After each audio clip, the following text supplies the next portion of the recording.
The rain poured down heavily on the streets of Manhattan, creating rivers along the sidewalks and forcing people to rush for shelter. Sat in the back of his black Mercedes, scrolling through his phone as his driver navigated through the evening traffic. At 42 years old, had built an empire in real estate that stretched across 3 continents. His company, Holdings, was valued at over $8 billion, and his name appeared regularly in Forbes and... Yet, despite all his success, there was an emptiness inside him that no amount of money could fill. His phone buzzed with another email from his assistant about the charity gala next week. Sighed and looked out the window, watching the rain-soaked pedestrians hurrying past. That's when he saw her. Even through the rain-streaked glass, even after 12 years, he recognized her immediately. Stood on the corner near Fifth Avenue, holding a worn cardboard sign. Her clothes were soaked through, her hair plastered to her face, and she was shivering visibly in the cold. But what struck most was the small child beside her, a little girl who couldn't have been more than 7 years old, clinging to his leg and crying. Felt his heart stop. Had worked for his family when he was building his first company. She had been more than just a maid in his penthouse apartment. She had been kind, encouraging, and had believed in him when everyone else thought he was foolish for leaving his father's established business to start his own venture. During those difficult early years, when worked 18-hour days and survived on coffee and determination, had been there. She made sure he ate properly, kept his small apartment clean, and often stayed late without asking for extra pay just to make sure he was all right. When his company finally succeeded and moved to a larger place, he had wanted to reward properly. He bought her a modest apartment in a decent neighborhood, nothing extravagant, just a simple 2-bedroom place where she could live without worrying about rent. He had transferred the deed into her name, made sure all the paperwork was legal and proper, and told her it was a thank you for everything she had done. Had cried that day, hugging him and thanking him repeatedly.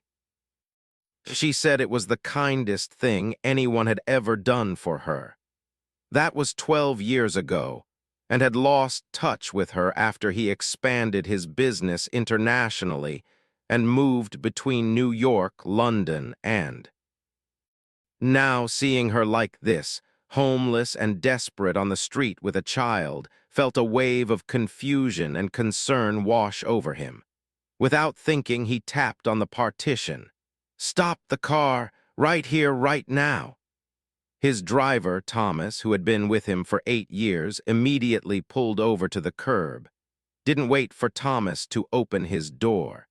He pushed it open himself and stepped out into the pouring rain, not caring that his $1,000 suit was getting soaked within seconds. Didn't notice him at first. Her head was bowed against the rain, one arm wrapped protectively around the little girl, the other holding the soggy cardboard sign that read, "Please help, single mother, anything helps, God bless." Approached slowly, his heart pounding. He hadn't felt this nervous since his first major business pitch. When he was about 10 feet away, he called out softly. Her head snapped up, and for a moment they just stared at each other through the rain. Recognition dawned in her eyes, followed immediately by shame. She turned away, trying to shield her face. "Mister," she whispered, her voice barely audible over the sound of the rain and traffic. "Please, you shouldn't see me like this." Closed the distance between them quickly. Up close, he could see how much she had changed. Had always been a proud woman, meticulous in her appearance even when doing the hardest cleaning work. Now her face was gaunt, with dark circles under her eyes that spoke of sleepless nights and constant worry. Her hands were rough and red from cold, and her clothes, though clean, were worn thin and inadequate for the weather. But it was the look in her eyes that hurt the most. It was the look of someone who had given up hope. The little girl peered up at with wide, frightened eyes. She had dark hair and delicate features, but her skin was paler, suggesting she was mixed race. She was trembling uncontrollably and noticed her lips had a slight blue tinge. "What happened?" asked, keeping his voice gentle. "Where's the apartment I gave you? Why are you out here like this?" His eyes filled with tears, and she shook her head. "It's a long story, mister. Please, you don't need to concern yourself with my problems. You've already done so much for me. I don't want your pity." Her pride was still there, even in these desperate circumstances, and respected that. But he also knew he couldn't just walk away. "It's not pity," said firmly. "You were there for me when I had nothing. You believed in me when my own family thought I was making the biggest mistake of my life. Please let me help you now. At least come out of this rain. Your daughter is freezing." At the mention of the child's resolve seemed to crumble slightly. She looked down at the little girl, and fresh tears mixed with the rain on her face. "This is Sophia," she said quietly. "She's 7, and she's been sick with a cold for the past week. I've been trying to earn enough for medicine, but—" Her voice trailed off. "Made a decision. Come with me, both of you. My car is right there. We'll go somewhere warm, get you both some food and dry clothes, and you can tell me what happened. No arguments." He used the same firm tone he used in boardrooms when he needed people to listen. Started to protest, but Sophia chose that moment to cough, a deep, rattling sound that made both adults wince. That decided it for. She nodded slowly. "Okay, but just for a little while, just until Sophia warms up." Guided them to the Merceds, where Thomas had already opened the door, his face carefully neutral despite the unusual situation. Helped and Sophia into the warm interior, then climbed in after them. Thomas handed back several towels from the emergency kit in the trunk and passed them too. "Dry off as much as you can," he instructed. Then he turned to Thomas. "Take us to the Plaza Hotel. Call ahead and have them prepare a suite immediately." As the car pulled smoothly into traffic, watched carefully dry Sophia's hair and face, murmuring soft words of comfort in Spanish. The little girl had stopped crying and was looking around the luxurious car interior with wide, amazed eyes.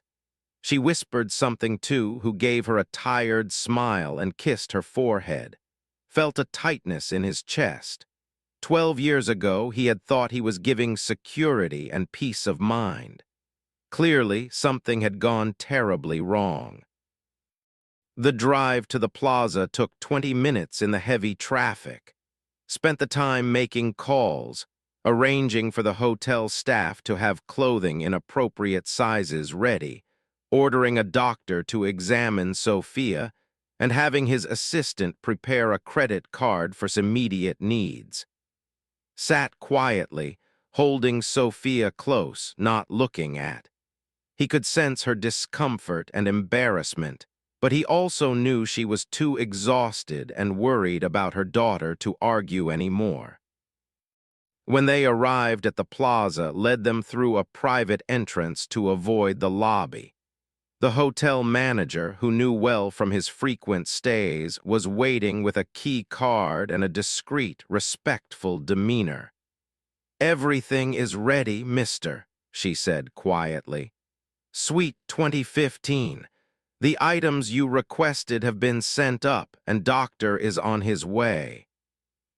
Thanked her and led and Sophia to the elevators. The suite was one of the hotel's finest, with 2 bedrooms, a living area, and a stunning view of Central Park, though the rain obscured most of it now. As soon as they entered, pointed toward one of the bedrooms. There are clothes laid out on the bed, and the bathroom has everything you need. Get Sophia into a warm bath first, then yourself. Take your time. I'll order room service. Hesitated at the bedroom door, then turned back to, Mister, I don't know how to thank you. This is too much. I don't deserve. Cut her off gently. You deserve much more than this. You were there for me when I needed someone. Now please take care of Sophia. We can talk after. After and Sophia disappeared into the bedroom, sat down heavily on the sofa and ran his hands through his wet hair. His mind was racing with questions. What could have happened to the apartment? Had been so careful with money, so responsible. Had there been some kind of fraud, a legal problem, medical bills? The possibilities spun through his thoughts, each one more troubling than the last. He ordered a substantial meal from room service. Chicken soup, grilled cheese sandwiches, fruit, and hot chocolate for Sophia, plus several other dishes in case they were hungry. He also ordered tea and coffee.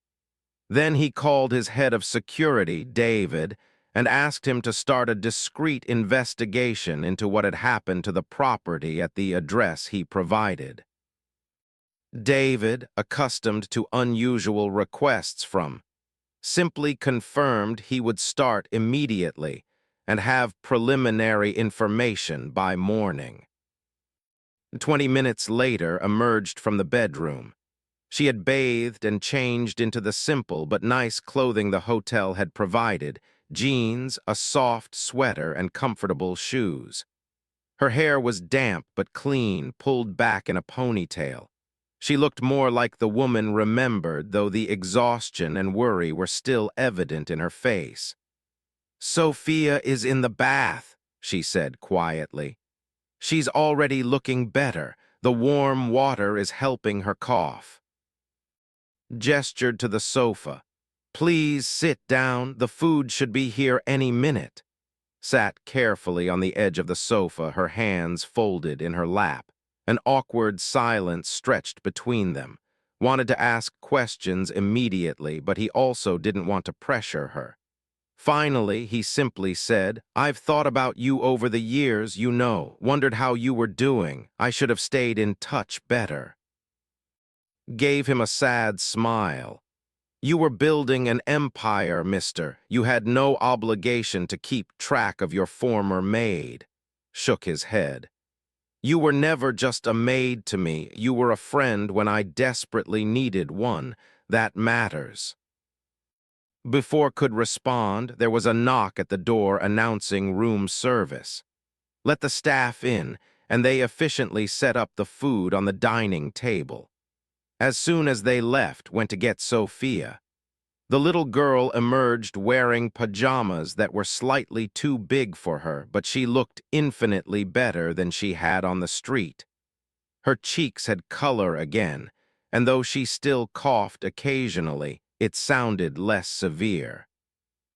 Sophia stared at the spread of food on the table with disbelief. Is this all for us? She whispered to in Spanish. Nodded, tears forming in her eyes again. Pretended not to understand, though he had learned Spanish years ago for business purposes. He simply smiled at Sophia and said, Eat as much as you want. There's plenty. They sat down to eat, and his heart broke a little as he watched how carefully Sophia and approached the food, as if afraid it might disappear. They ate slowly at first, then with more enthusiasm as their hunger overcame their uncertainty. Sophia particularly loved the hot chocolate and the grilled cheese sandwiches. As they ate, made light conversation, asking Sophia about her favorite subjects in school and what she liked to do for fun. Sophia was shy at first, but gradually warmed up, telling him about how she loved to draw and wanted to have a pet cat someday. Halfway through the meal, there was another knock at the door. This time it was Doctor, a discreet physician that had used before for both business associates and employees who needed private medical care. The doctor was a kind, older man with gray hair and gentle manner. "Mister," he greeted, then turned to and Sophia with a warm smile. "And you must be the young lady who needs checking over. I'm Doctor. I promise this won't hurt a bit." Looked worried but reassured her. "He's excellent and he's already paid for. Just let him make sure Sophia is okay." The examination took about 15 minutes, conducted in one of the bedrooms. When Doctor emerged, he spoke quietly too and, "She has a mild respiratory infection, nothing too serious, but it needs to be treated. I'm prescribing antibiotics and a cough suppressant. With rest, warmth, good food, and the medication, she should be much better in a week." He handed 2 prescription slips and a bottle of children's vitamins. "I'm also recommending these vitamins. She's a bit undernourished, which makes her more susceptible to illness." Thanked the doctor and showed him out. When he returned, was sitting at the table, staring at the prescriptions with a look of despair on her face. "I can't afford these," she said quietly. "Even generic versions would be too much right now. I've been trying to get into a free clinic, but there's a waiting list and—" Sat down across from her and spoke gently but firmly. "I'm taking care of the medications. In fact, I'm taking care of everything until we figure out what happened and get you back on your feet. And before you argue with me, remember that you sat up with me through countless nights when I was stressed about failing, when I was sick from overwork, when I doubted every decision I'd made. You never asked for anything extra. You just helped because you cared. Let me return that now." This composure finally broke. She put her face in her hands and cried deep, wrenching sobs that had been held back for too long. Sophia, frightened by her mother's tears, climbed into her lap and hugged her tightly, sat quietly, letting release the emotion she had been holding in. After several minutes, she calmed down, wiping her eyes with a napkin. "I'm sorry," she whispered. "I've been trying so hard to be strong for Sophia. I haven't cried in months." Spoke softly. "You don't have to be strong right now. You're safe here. Sophia is safe. Now when you're ready, I need you to tell me what happened. Where is the apartment? What went wrong?" Took a deep breath, composing herself. Sophia had fallen asleep in her arms, exhausted from the warm bath, food, and medicine. Gently carried her to the bedroom and tucked her into the large, comfortable bed. When she returned, she sat back down and began her story. "The apartment was wonderful," she started, her voice thick with emotion. "For 8 years it was perfect. I lived there, saved money from my cleaning jobs, and life was stable. Then I met Carlos. He was charming, kind, or so I thought. We dated for about a year, and then I got pregnant with Sophia. Carlos seemed happy at first. We talked about getting married." Paused, her hands tightening into fists. "When Sophia was born, everything changed. Carlos started gambling. He got into debt with some very bad people, dangerous people."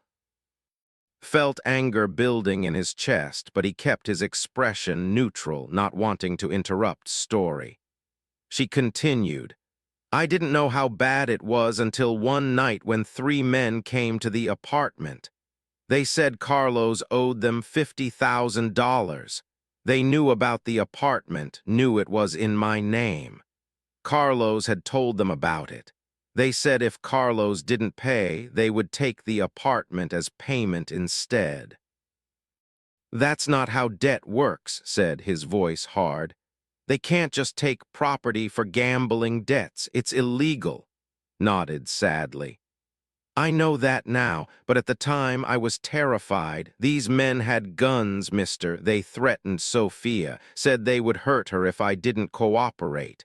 Carlos had disappeared by then, nowhere to be found. I was alone with a 6-month-old baby and these criminals in my home.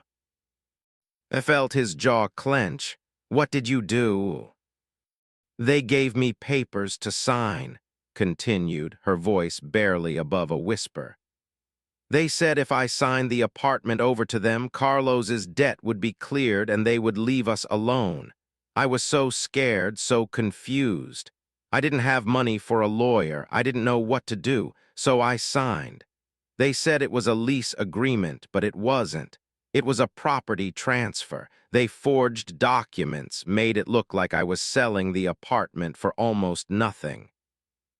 Stood up abruptly and walked to the window, trying to control his anger. That's fraud. That's extortion. Why didn't you go to the police? Laughed bitterly. Go to the police? Mister, I'm an undocumented immigrant. I came here legally on a work visa years ago, but it expired and I couldn't afford to renew it or get a lawyer to help me fix my status. If I went to the police, I risked being deported. And Carlos knew that. That's why he targeted me. That's why those men knew they could take advantage of me. Felt sick. He had never asked about immigration status when she worked for him. It had never occurred to him that she might be vulnerable in that way. What happened after you signed the papers? They gave me 30 days to leave the apartment, said. I found a small room in a shared apartment in the Bronx. It was cheap but not safe. I worked 3 cleaning jobs to afford it and for Sophia. Then 6 months ago, the building had a fire. Not our unit, but the damage was extensive. Everyone had to leave. I didn't have money saved for a deposit on a new place. The cleaning jobs barely covered food and I tried to find Carlos to make him help, but he had completely vanished. Maybe he left the state, maybe the men he owed money to found him, I don't know. I went to churches, charities, shelters, but they were all full or had long waiting lists. With Sophia, it was even harder. Many shelters don't accept children or they separate families. I couldn't risk being separated from her. This voice was shaking now. I've been sleeping in shelters when we can get in, sometimes in my old car until it broke down 2 months ago, sometimes in subway stations. I've been trying so hard to keep Sophia safe, fed, and in school. She doesn't even know we're homeless. I tell her we're on an adventure, camping out, visiting different places. But she's getting older and smarter. Soon she'll understand what's really happening. Returned to the sofa and sat down, his mind already working through solutions. This is not your fault. You were victimized by criminals and failed by a system that should have protected you. But we're going to fix this. All of it.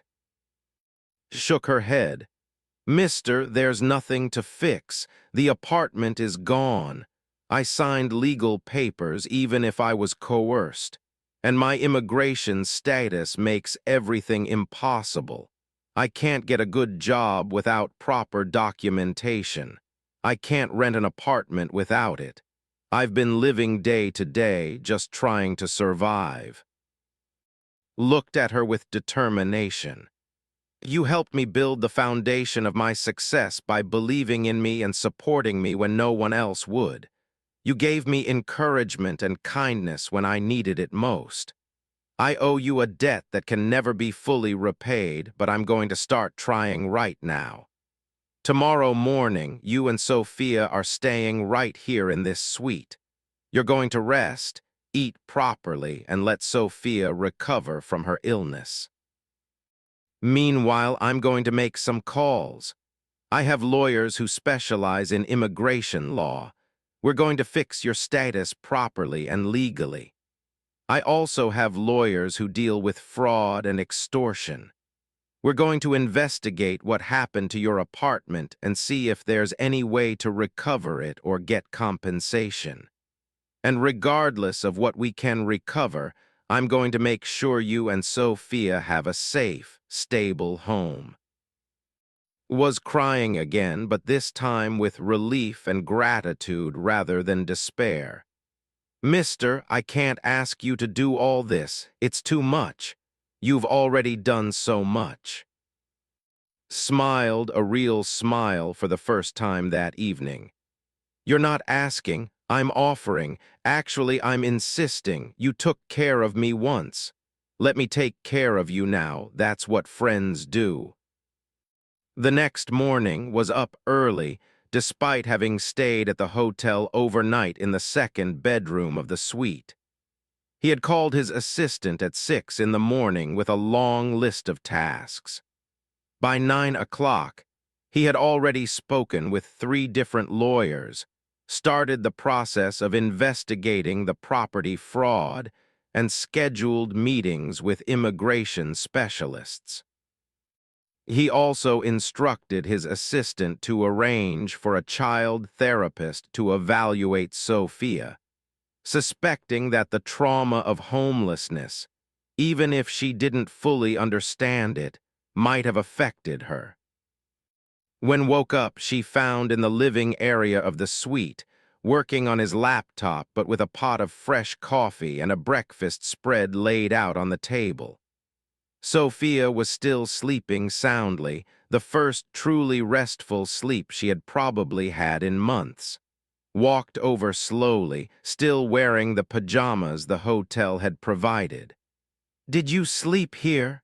she asked. Nodded. "In the other bedroom, yes. I wanted to make sure you were both comfortable and safe. How do you feel?" "Like I'm in a dream," admitted. "I keep waiting to wake up back on the street." "You're not going back there," said firmly. "This is real and we're going to move forward from here. Come, have some breakfast. We have a lot to discuss." As they ate, outlined his plans. "First priority is Sophia's health and your immigration status. I have a meeting set up for you this afternoon with no relation to me. She's one of the best immigration lawyers in New York. She's going to review your situation and figure out the best path forward to get you legal status. It might take time, but she's very good at what she does. Second, regarding the apartment and the fraud. I have a team of investigators looking into the property records and the people who took it from you. If we can prove coercion and fraud, we might be able to reverse the transfer. Even if we can't, we can pursue criminal charges against the people involved. They targeted you because they thought you were vulnerable and wouldn't fight back. They were wrong." Listened in amazement. "I don't understand why you're doing all this. It's been 12 years since I worked for you. You don't owe me anything." Set down his coffee and looked at her seriously. "When I was 28 years old, I left my family's successful import business to start my own real estate company. My father told me I was an idiot, that I would fail within a year.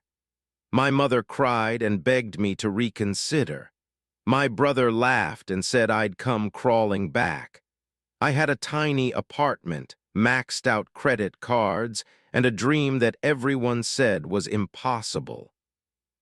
You came to work for me because you needed a job, and I was the only person willing to hire you without checking immigration status too carefully.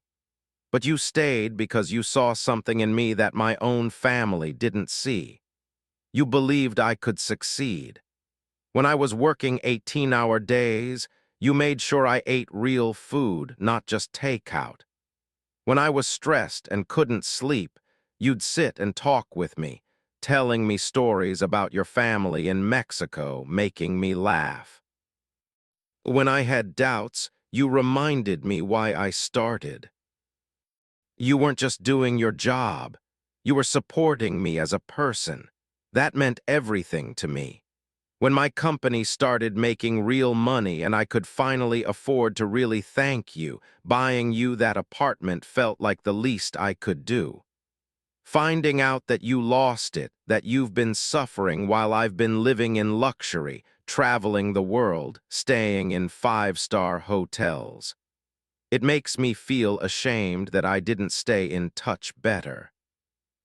Reached across the table and took's hand. You have nothing to be ashamed of. You built your success through hard work and intelligence. I was just doing my job, and yes, I cared about you, but you don't owe me for that. Squeezed her hand. Maybe I don't owe you, but I want to help you, not out of obligation, but because it's the right thing to do. And because honestly, I've been feeling empty lately despite all my success. My company is thriving. I have more money than I could spend in 3 lifetimes, but my personal life is hollow. Helping you, seeing Sophia smile when she drank that hot chocolate last night, it reminded me what really matters. Their conversation was interrupted by Sophia emerging from the bedroom, rubbing her eyes sleepily. When she saw the breakfast spread, her eyes widened. "Is this real?" she whispered, laughed and pulled her daughter into a hug. "Yes, me, it's real. Come eat. You need to get strong." As watched and Sophia eat breakfast together, Sophia chattering excitedly about sleeping in such a comfortable bed and taking a bubble bath in the huge tub, he felt something shift inside him. For the 3 days had passed since Found and Sophia on the street. During that time, they had remained in the Plaza Hotel suite while orchestrated a comprehensive plan to rebuild their lives. Sophia's health had improved dramatically with proper rest, medication, and nutritious food. The little girl's personality was emerging too. She was bright, curious, and surprisingly resilient despite everything she had endured. Still seemed to be in a state of disbelief, often touching the furniture or looking around the suite as if to confirm it was all real. On the morning of the 4th day, arrived at the suite early with several shopping bags. Opened the door, and Sophia immediately ran to, giving him a shy hug around his legs. In just a few days, she had come to trust him completely. "Mister," she exclaimed, using the name she had decided to call him. "Did you bring more books?" Had learned that Sophia loved to read, but had lost most of her books during their time on the streets. Yesterday, he had brought her a stack of age-appropriate books, and she had devoured 3 of them already. "I did," he confirmed, pulling out 2 new books from one of the bags. "But I also brought something else. How would you and your mom like to go shopping today?" Who had been folding some clothes on the sofa, looked up with concern. "Mister, you've already bought us so much. The clothes from the hotel, the books for Sophia, all the meals. We don't need anything else." Set the bags down and sat on the sofa across from her. "You've been wearing the same 3 outfits from the hotel for 4 days. Sophia needs more than 2 changes of clothes, and you both need winter coats. Real ones that will actually keep you warm. This isn't charity.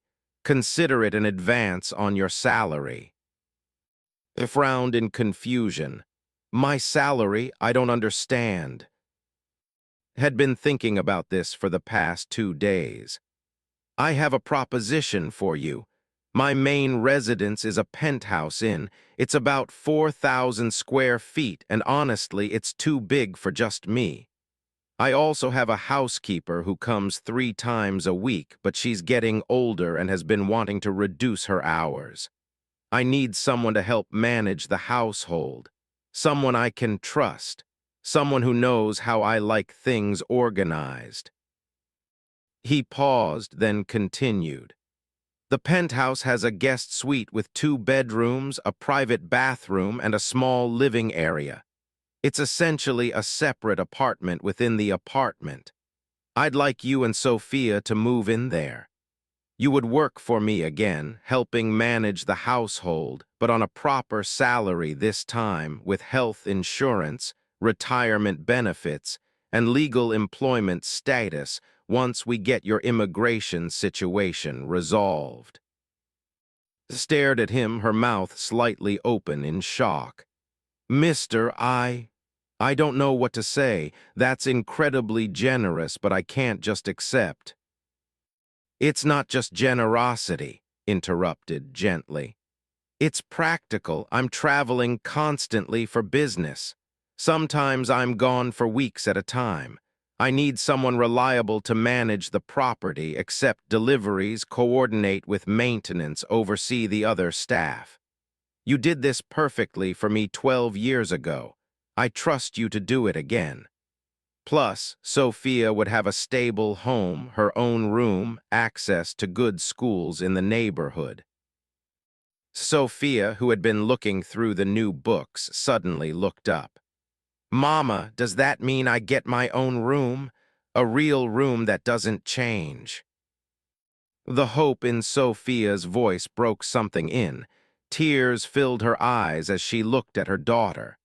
For months, she had been unable to give Sophia the most basic stability and security.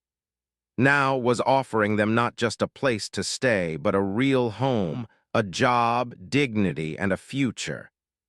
Mister, she said, her voice thick with emotion, I don't deserve this level of kindness. Shook his head firmly. You deserve this and more, but I need an answer. Will you come work for me again?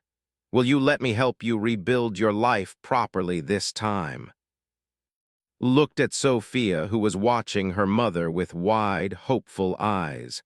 Then she looked back at and slowly nodded. Yes, yes, I accept, but I insist on earning my place. I'll work hard, mister. I'll make sure you never regret this decision. Smiled, genuinely pleased. I know you will. Now let's go shopping.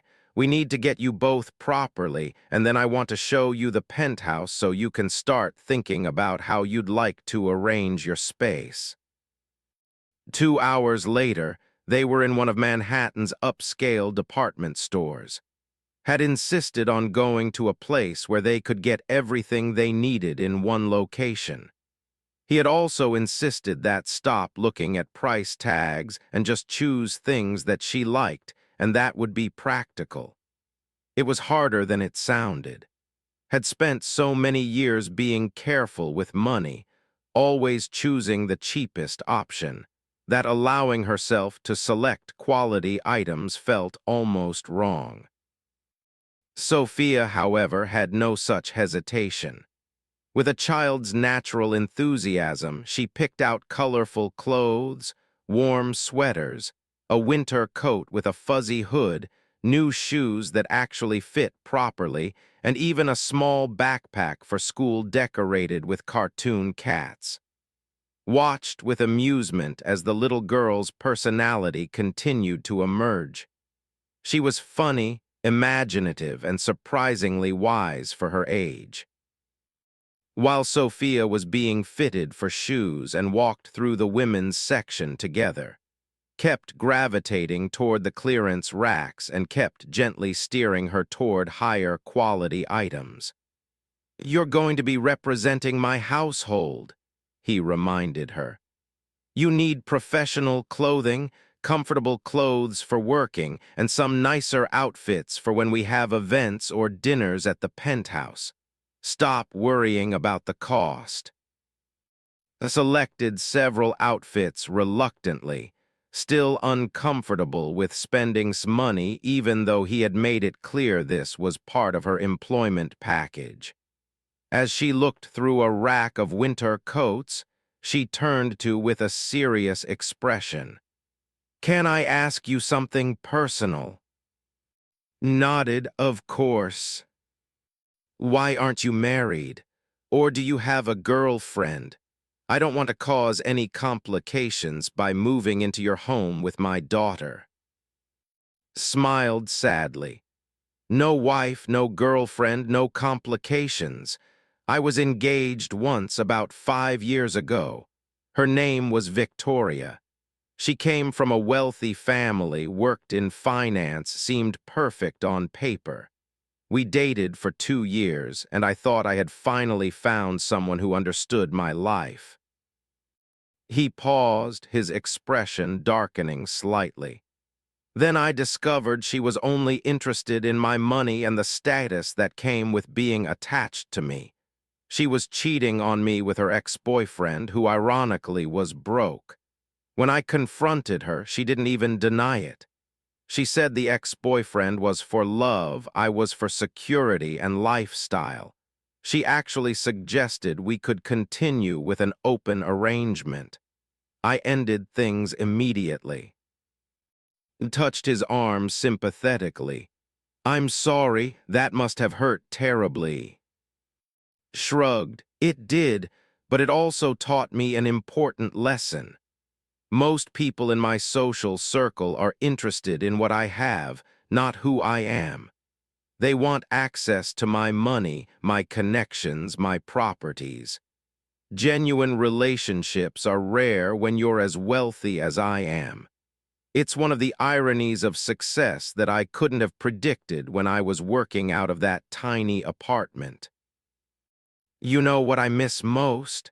he continued. "I miss the authenticity of those early days, when people were honest with me because I had nothing to lose, when relationships were real because they weren't based on money or status. You were one of those authentic people. You saw me at my worst, my most stressed, my most uncertain, and you never judged me. You just helped me." Was quiet for a moment, then said softly, "You're still that same person, mister. Success may have changed your circumstances, but it hasn't changed who you are at your core. You proved that when you stopped your car in the rain for a former employee who you had no obligation to help." Looked at her with gratitude. "Thank you for that. And when we're not in formal settings, please call me. We're friends, not just employer and employee." They finished shopping and loaded numerous bags into his car. Thomas, the driver, helped arrange everything in the trunk while Sophia chattered excitedly about all her new things. The drive to the penthouse took about 30 minutes in midday traffic.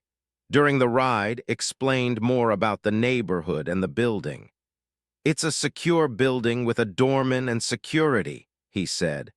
"There's a gym, a pool, and a rooftop garden. Sophia will have plenty of safe space to play." When they arrived, and Sophia were both awestruck by the building's elegant lobby with its marble floors and modern art installations. The doorman, a friendly older man named Robert, greeted warmly and was introduced to and Sophia. "Miss will be managing my household," explained. "Please add her and her daughter to the permanent resident list with full access." Robert smiled warmly at and Sophia. "Welcome to the building, miss, and who's this young lady?" Sophia, who had been hiding a bit behind her mother, peeked out and said shyly, "I'm Sophia. I'm 7 years old." "Well, Sophia, we have some other children in the building around your age," Robert said kindly. "I'm sure you'll make friends in no time." They took the private elevator to the penthouse on the top floor. When the doors opened directly into his apartment, gasped. The space was stunning, with floor-to-ceiling windows offering panoramic views of Manhattan, high ceilings, polished hardwood floors, and an open floor plan that managed to feel both spacious and warm. Though was modern but comfortable, with tasteful art on the walls and carefully chosen furniture that looked expensive but inviting.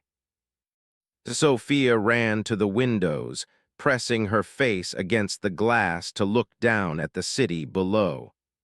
"Mama, we're so high up, I can see everything." Watch them both taking in the space with satisfaction. "Come on, let me show you your area." He led them through the main living space, past a gourmet kitchen that made eyes widen, and down a hallway to the guest suite. He opened the double doors to reveal a beautiful space that was indeed like a separate small apartment. There was a living area with a comfortable sofa, a television, and off to one side was a full bathroom with both a tub and a shower. Two bedrooms branched off the living area. The larger bedroom, clearly intended for, had a queen-size bed, a dresser, and a large closet. The smaller bedroom, perfect for Sophia, had a twin bed, a desk, shelves for books and toys, and a window with a lovely view. Sophia ran from room to room, her excitement barely contained. "Mama, it's like a princess castle. Can I really have this room, just for me?" Was crying again, but this time they were tears of joy and relief. "Yes, this is your room now. You can decorate it however you want." Left them to explore while he went to make some phone calls. An hour later, he returned to find unpacking their new purchases while Sophia arranged her books on the shelves in her room. "There's something else I wanted to discuss," said. "Sophia's education." Immediately looked concerned. "I've been keeping her enrolled in her school in the Bronx. It's not the best, but they've been understanding about our situation. I can continue taking her there by subway." Shook his head. "That's over an hour each way, and honestly, there are excellent schools right here in the neighborhood. I've already made some inquiries. There's a private school 3 blocks away called Riverside Academy. They have an excellent reputation, small class sizes, and programs for gifted children. I think Sophia would thrive there." His face fell. "I can't afford private school. Even with a salary, private school tuition is thousands of dollars." "It's part of your employment package," said firmly. "I provide housing, health insurance, and education for dependents of live-in staff. It's a standard benefit. Sophia deserves a good education. Let me help provide that." Sat down heavily on the sofa, overwhelmed. "I don't understand why you're doing all this. The job, the housing, that I could maybe understand, but paying for private school, it's too much." Sat down next to her and spoke seriously. "I'm worth over $8 billion. That's not a brag, it's just a fact. Do you know how much interest that kind of wealth generates just sitting in investments? More money than I could reasonably spend in my lifetime. I have a penthouse I barely live in, a vacation home in the Hamptons I visit maybe twice a year, and a collection of expensive cars I don't have time to drive. Meanwhile, you, a woman who once showed me extraordinary kindness and support, have been sleeping on the streets with your daughter because criminals took advantage of you. Your daughter, who is clearly intelligent and special, has been attending a school that isn't meeting her potential because you couldn't afford better. How could I not use my resources to change that? What good is all this wealth if I can't use it to help people who matter to me?" wiped her eyes. "You make it sound so simple." "It is simple," replied. "I have resources, you need help, you're willing to work for it, which satisfies your pride. And in return, I get someone I trust managing my home and making it feel less empty. Everyone wins." Sophia appeared in the doorway, holding one of her new books. "Mister, can you read this to me? Mama is crying again, but I think they're happy tears this time." Laughed and patted the sofa beside him. "Come here, Sophia, let's read together." As Sophia settled in next to him and he began reading the story, watched them with wonder. Just 5 days ago, she had been standing in the rain, holding a cardboard sign with no hope for the future. Now her daughter was sitting in a beautiful home, healthy and happy, listening to a billionaire read her a bedtime story. It seemed impossible, like a fairy tale, but it was real.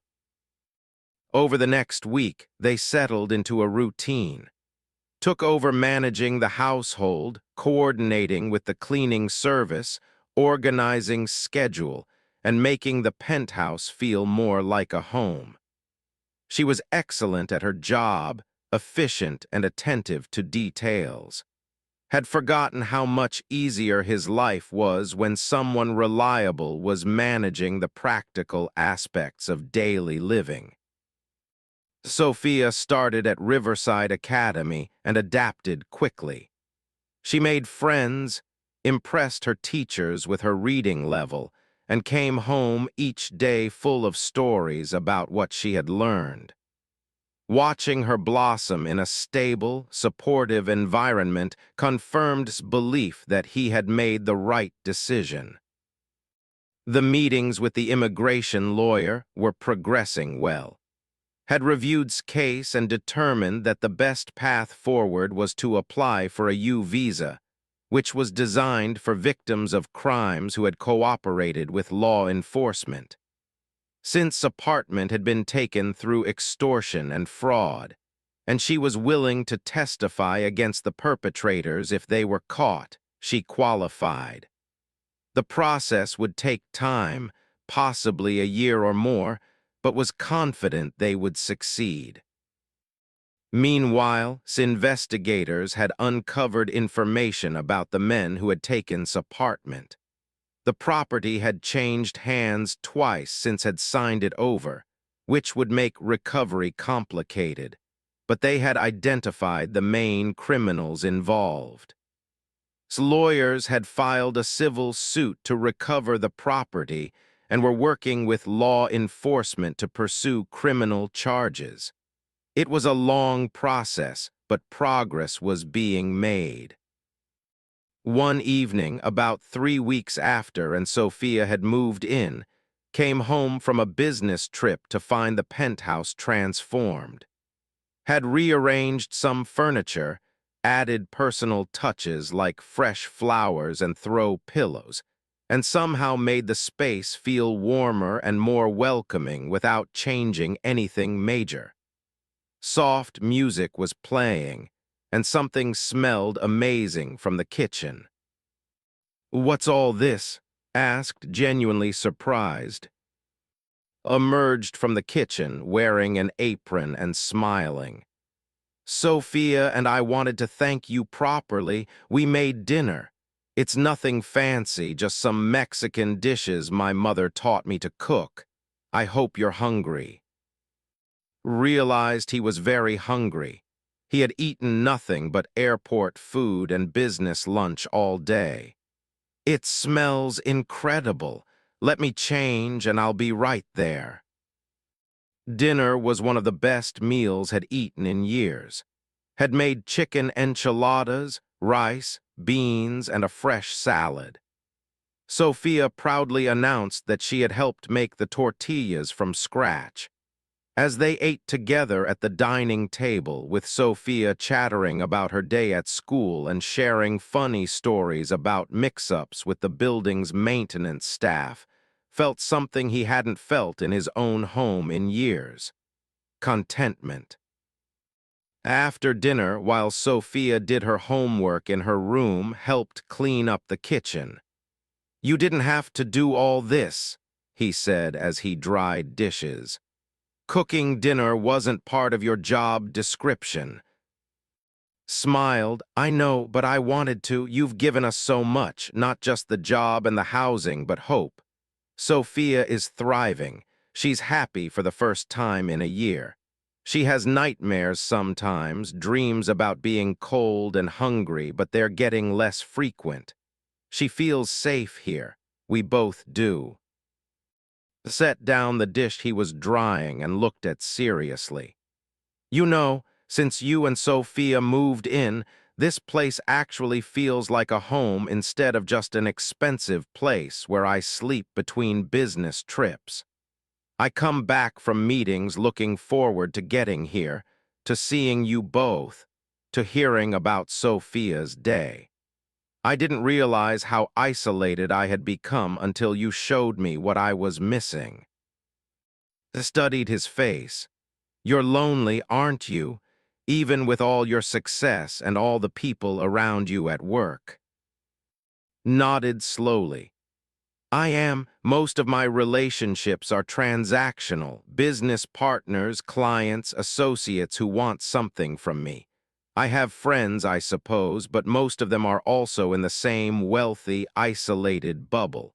We meet at charity galas and business dinners. We talk about deals and markets and investments. But real connection, authentic friendship, that's rare." "You have it now," said simply. "Sophia adores you. She talks about you constantly, and I'm grateful every day that you stopped that car in the rain. You saved our lives, not just our physical lives, but our hope, our dignity, our future. That's not something I can ever repay, but I can offer you friendship. Real friendship, not based on what you can give me, but on who you are." Felt a lump form in his throat. "That means more to me than you know." They finished cleaning up in comfortable silence. Later that night, after Sophia had gone to bed, sat in his home office reviewing contracts, but found his mind wandering. He thought about the path his life had taken, about the choices that had led him to this moment.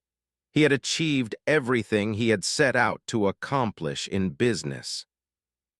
His company was a global success. His name was recognized in financial circles worldwide, and his personal wealth exceeded his wildest early dreams. But somehow, in all that striving for success, he had lost sight of what truly mattered. He had become disconnected from genuine human relationships, surrounding himself with people who valued him for his wealth and status rather than his character. Finding and Sophia, helping them, bringing them into his life, it had awakened something in him that had been dormant for years. It reminded him of who he used to be, of the values that had driven him when he first started his company. He had started his business not just to become wealthy, but because he wanted to create something meaningful, to prove to himself and others that he could succeed on his own terms. Somewhere along the way, in the pursuit of bigger deals and larger profits, he had lost that sense of purpose. Now, seeing the difference he could make in and Sophia's lives, he was remembering why success mattered. It wasn't about accumulating more wealth for its own sake. It was about having the resources and freedom to make a positive impact, to help people, to create opportunity and hope. Made a decision that night. He would start using his wealth more purposefully. He would continue building his business, but he would also create a foundation to help people who had fallen through the cracks of the system through no fault of their own. He would focus on helping immigrants, single mothers, people who needed a hand up rather than a handout. Situation had opened his eyes to problems he had been too insulated to see, and he was determined to do something about it. The next morning, over breakfast, shared his idea with, "I've been thinking about starting a charitable foundation, something focused on helping families in situations like yours was, providing legal help for immigration issues, assistance for victims of fraud and extortion, support for single parents. Would you be willing to help me develop it? You understand these issues firsthand in a way I never could." Looked surprised but interested. "I'd be honored to help, but I don't know anything about running a foundation." "We'll learn together," said with a smile. "I'll hire experts to handle the legal and financial aspects, but I want the programs to be designed by people who really understand the problems. Your perspective would be invaluable." Sophia looked up from her cereal. "Does that mean you'll help other kids like me, kids who don't have homes?" Reached over and ruffled her hair gently. "That's exactly what it means, Sophia. We're going to help as many families as we can." Sophia smiled brightly. "That's good. Everyone should have a nice room like mine and good food and not be scared." Out of the mouths of children, thought. Sophia had just summarized the core mission of the foundation in one simple sentence. Everyone deserved basic security, dignity, and freedom from fear. It was such a simple concept, yet so many people lacked it. But with resources, commitment, and the right team, he could make a real difference. As the weeks turned into months, the foundation became a reality. Hired a team of experts in social services, immigration law, and nonprofit management. Worked with them to develop programs based on her experiences and insights. The foundation would provide free legal services for immigrants facing deportation or dealing with fraudulent situations. It would offer temporary housing for families in crisis. It would create job training programs and help place people in stable employment. It would partner with schools to ensure children from struggling families had access to quality education. Threw herself into the work with passion and dedication. She attended meetings, shared her story to help others understand the issues, and worked tirelessly to make sure the foundation's programs would actually help people rather than just looking good on paper. Watched her transform from a woman who had been beaten down by circumstances into a confident advocate and leader. She had found a purpose beyond just surviving, and it showed in everything she did. Sophia continued to thrive. Her teachers at Riverside Academy reported that she was performing above grade level in most subjects and had a particular talent for creative writing. She had made several close friends and was constantly invited to birthday parties. The little girl who had once stood shivering on a street corner 6 months after had found Sophia on the street, their lives had changed completely. The foundation had created, called the Hope Forward Foundation, was officially launched with a gala event that attracted attention from major donors, celebrities, and media outlets. Had been nervous about speaking at the event, but had encouraged her, telling her that her story needed to be heard so people would understand why the foundation's work was so important. The gala was held at the Plaza Hotel, the same place where had first brought Sophia on that rainy night. As stood at the podium in an elegant dress that had insisted she choose for the occasion, looking out at the crowd of wealthy, influential people, she thought about how much her life had changed. She was no longer the desperate woman holding a cardboard sign in the rain. She was a survivor, an advocate, and a partner in creating change. She told her story honestly, holding nothing back. She spoke about losing the apartment through fraud and extortion, about the fear of being deported if she sought help, about sleeping in subway stations with her daughter, and trying to pretend they were on an adventure so Sophia wouldn't be traumatized. She spoke about the shame and desperation of standing on the street with a sign begging for help. And she spoke about the moment had stopped his car in the rain, recognizing her after 12 years and refusing to drive away. "Didn't just give me money that night," said, her voice steady despite the emotion in her words. "He gave me back my dignity. He gave my daughter a future. He showed us that there are still people in this world who care about others, who see past status and circumstances to the human being underneath.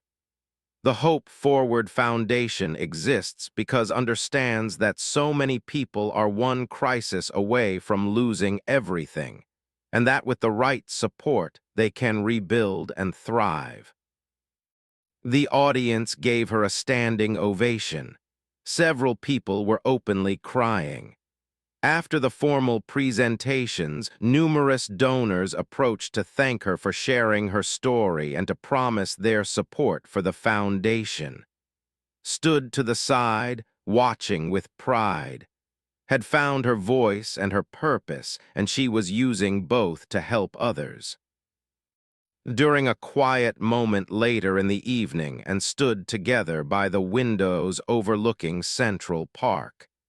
"You were amazing tonight," told her. "Your speech was more powerful than anything I could have said. People connected with your honesty and your courage." Smiled, but there was sadness in her eyes.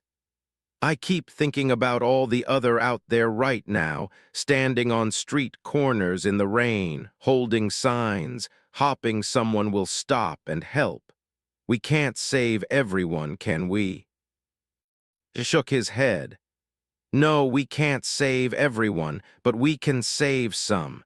And those people can go on to help others, creating a ripple effect.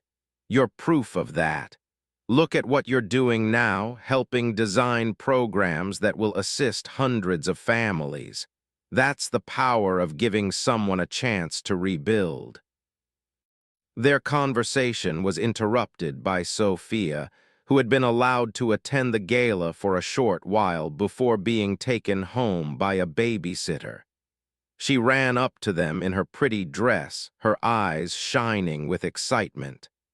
"Mama, everyone is talking about your speech. Mrs. Harrison said you were an inspiration. What does that mean?" Knelt down to Sophia's level and hugged her. "It means that our story helped other people understand and want to help families who are struggling like we were. It means something good came from all the hard times we went through." Sophia nodded seriously, then turned to, "Mister, when I grow up, I want to help people too, just like you and Mama." Felt his heart swell with emotion. "I think you're going to do amazing things, Sophia. You already make the world better just by being in it." After the gala, life settled into a comfortable rhythm. Managed household during the day and worked with the foundation several days a week, helping train staff and occasionally meeting with families who needed assistance. She had become the face of the foundation in many ways, the living proof that people could overcome seemingly impossible circumstances with the right support. This business continued to thrive, but he had restructured his schedule to spend more time in New York and less time traveling. He told his board of directors it was to focus on the foundation, which was true. But the real reason was that he didn't want to be away from the home and Sophia had helped him create. For the first time in years, He looked forward to coming home each day. There was always something to talk about, something to laugh about, someone who cared about how his day had been for reasons that had nothing to do with business or profit.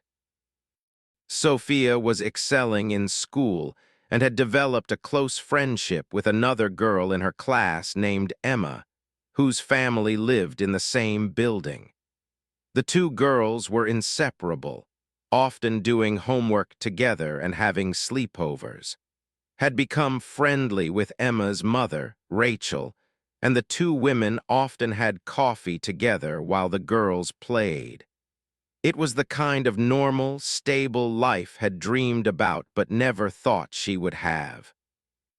One Saturday afternoon in early autumn was working in his home office when Sophia knocked on the door.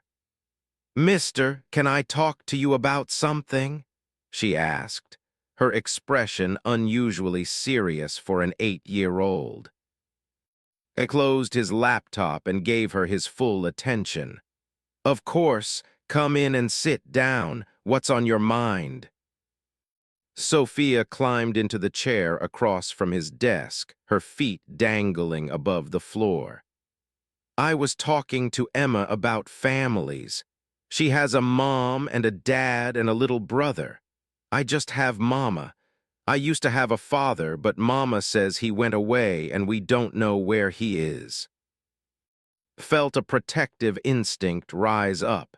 He knew Sophia's father had abandoned them, and he was glad the man was gone, but he wasn't sure how to discuss this with Sophia.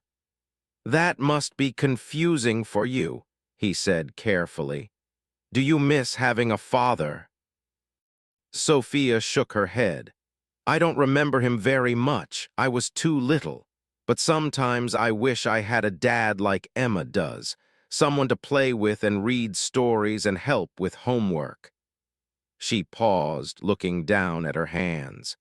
"Mister, would it be okay if I pretended you were kind of like my dad? Not really, because you're not, but like a dad for doing things with."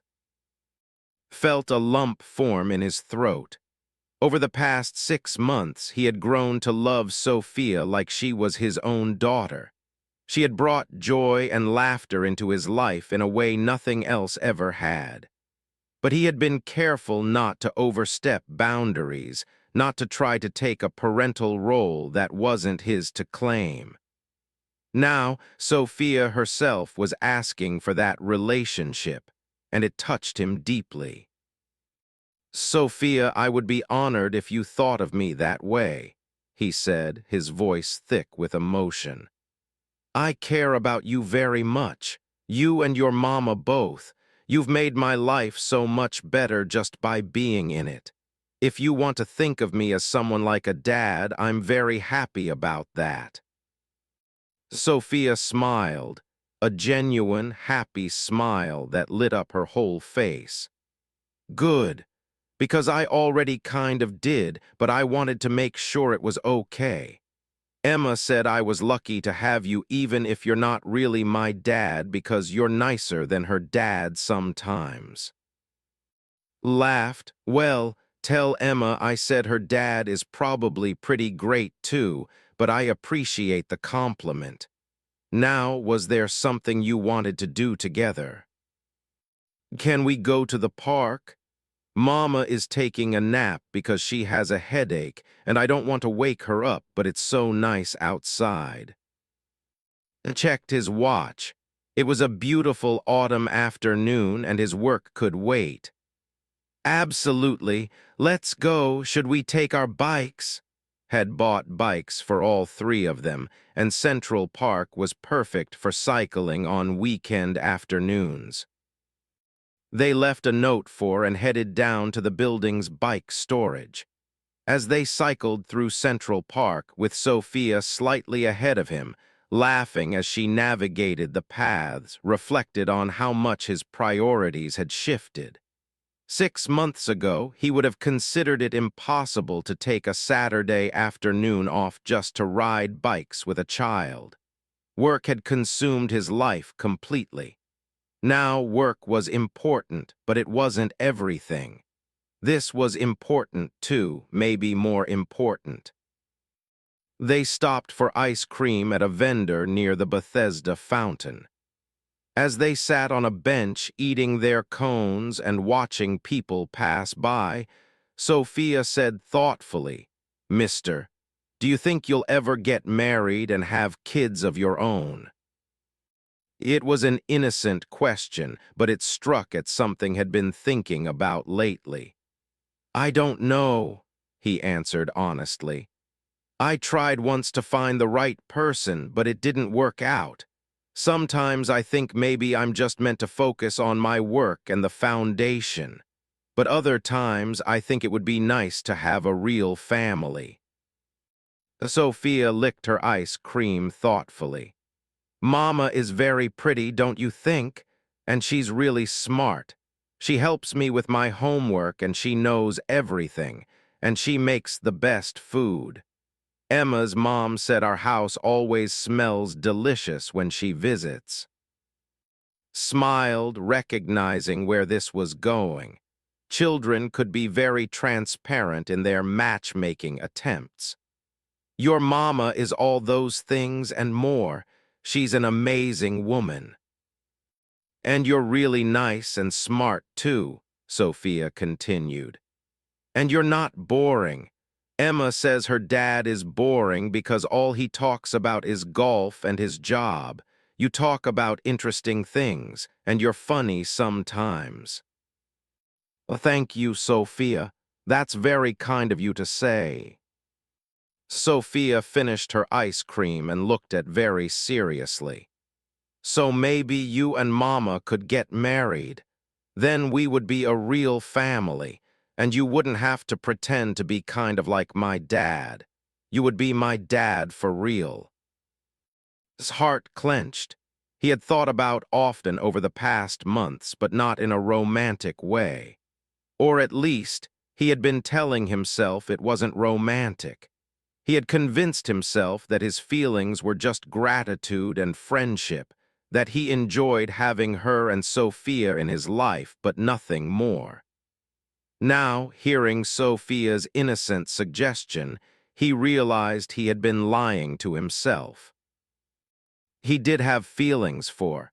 He admired her strength, her resilience, her dedication to Sophia, her compassion for others.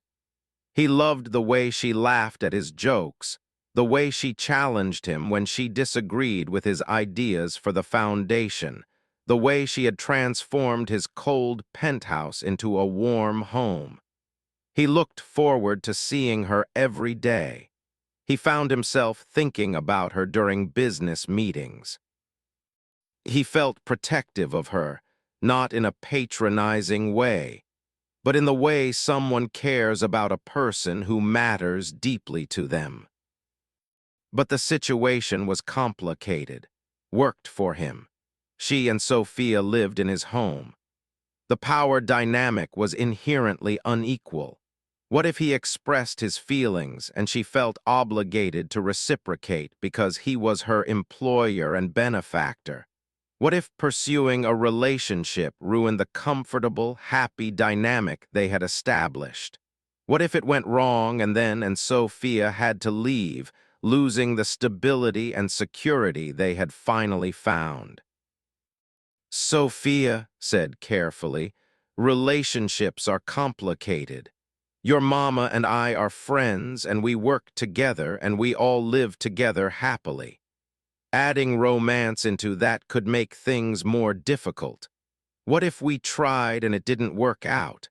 Then things would be uncomfortable and you and your mama might have to leave and nobody wants that." Sophia frowned. "But what if you tried and it did work out? Then we would be a real family and everyone would be even happier. Sometimes you have to try things even if they might not work, right? That's what Mama tells me when I'm scared to do something new." Couldn't help but smile at having his own philosophy quoted back to him. "You're a very wise young lady, Sophia. Let me think about what you said, okay?" These are grown-up decisions that take time to figure out. Okay, Sophia agreed, but don't think too long. Mama has been a lot happier since we moved in with you, but sometimes she still looks sad when she thinks no one is watching. I think she's lonely too, like you said you were. They rode their bikes back to the building, and Sophia chattered about school and her friends, the serious conversation apparently forgotten on her end. But it was all he could think about. Was lonely. Did she have feelings for him that she was hiding for the same reasons he was hiding his? Or was Sophia just projecting her own desires onto her mother? When they got back to the penthouse, was awake and making dinner. She smiled when they came in and found himself studying her expression, looking for signs of her feelings. She seemed genuinely happy to see them, asking about their bike ride and laughing at Sophia's description of almost running into a dog walker because he was distracted. That night, after Sophia had gone to bed and sat together in the living room, each with a glass of wine, talking about the foundation's upcoming programs and the families they were helping. It was comfortable and easy, the kind of conversation old friends have.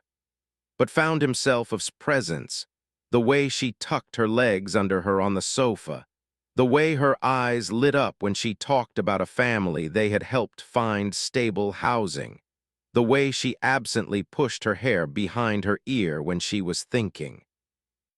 "Is something wrong?" asked suddenly. "You seem distracted tonight." Hesitated, then decided honesty was the best approach. "Sophia asked me today if I would ever consider getting married and having a family. It got me thinking about my life, about what I want for my future." His expression became guarded. "I see, did she? Did she suggest anyone in particular?"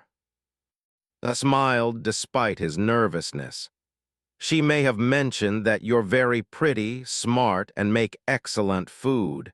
She can be quite the advocate when she wants something." Blushed and looked down at her wine glass. "I'm sorry. She shouldn't have put you in that awkward position. I've tried to teach her boundaries, but she's still learning." "Don't apologize," said quickly. "It wasn't awkward, it was actually sweet. She wants us to be a family, a real family," she said. He paused, then continued, his heart pounding. "The thing is, I've been lying to myself about my feelings. I've been telling myself that I just care about you as a friend, as someone I'm helping, as an employee. But the truth is more complicated than that." Looked up at him, her eyes wide and uncertain. "What do you mean?" Set down his wine glass and turned to face her fully. "I mean that over these past 6 months, you've become one of the most important people in my life. I look forward to coming home because I know you'll be here. I find myself thinking about you during the day, wondering what you're doing, hoping you're happy. When I see you smile, it makes my whole day better. When you're upset or worried, I want to fix whatever is wrong. And I realized today that these aren't just the feelings of a friend or an employer. These are feelings I haven't allowed myself to have in a very long time." Was very still, her expression unreadable. Pressed on, knowing he had to say everything now that he had started. "But I also recognize the complexity of our situation. You work for me. You live in my home. You're dependent on me financially. The last thing I ever want is for you to feel pressured or obligated. Your security and Sophia's security are more important than any feelings I might have. So I need you to know that nothing has to change. I'm telling you this because I believe in honesty, but there's no expectation, no pressure. If you don't feel the same way, we'll just continue as we have been, and I promise it won't make things awkward." There was a long moment of silence. His eyes had filled with tears and felt panic rising. He had made a terrible mistake. He had ruined everything, but then smiled through her tears. "Do you really think I could live here with you for 6 months, watch you play with my daughter, see your kindness and generosity every day, work beside you to help others, and not develop feelings for you?" I felt his heart skip. "You have feelings for me." Laughed, wiping her eyes. "Of course I do. How could I not? You're an incredible man, not because of your money or success, but because of who you are as a person. You have a good heart. You care about people, really care, not just in a superficial way. You made my daughter feel safe and loved when she had been scared for so long. You gave us both a future when we had none." "But," she continued, her smile fading slightly, "I've been afraid to even acknowledge these feelings, let alone act on them, for exactly the reasons you mentioned. The power imbalance, the fear of losing our home and stability if things went wrong, the worry that you might think I was using you or that I only cared about your money. I didn't want to risk what we have. It's too precious." Reached across the space between them and took her hand. "I know you're not using me. I've seen too many people who are only interested in my wealth. They act differently, they say things differently. You're not like that. You've never been like that. Even 12 years ago, when you had nothing and I was just starting to have something, you never asked me for anything. You just helped because you cared. And as for the power imbalance and the risk," he continued, "those are real concerns, but I think we can navigate them. I could officially take you off the payroll for household management. We could structure your work with the foundation differently so it's clear you're a partner, not an employee. And we could take things slowly, make sure this is real and sustainable before we make any big changes. What do you think?" Looked down at their joined hands. "I think I've been lonely for a very long time. I thought I was doing fine on my own, that I didn't need anyone but Sophia. But being here with you, I've realized what I was missing. Someone to talk to at the end of the day. Someone who understands me. Someone who makes me laugh. Someone who sees me as more than just a struggling single mother or a victim or an employee. You see me as a whole person. That's rare and precious." "So yes," she said, looking up at him with a smile. "I would like to see where this goes, slowly, carefully, but honestly. I want to explore these feelings and see if we can build something real together. For ourselves, not just for Sophia, though I think she'll be thrilled." Felt a surge of joy unlike anything he had experienced in his business successes.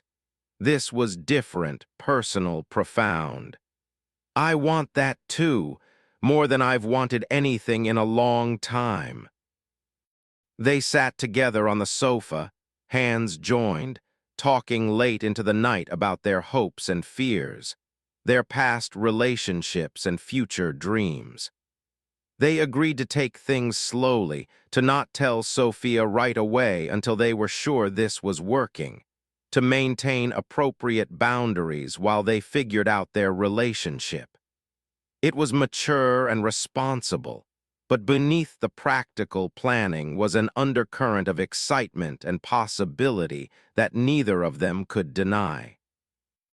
Over the following weeks and began dating, though it was perhaps the most unusual dating situation either of them had ever experienced.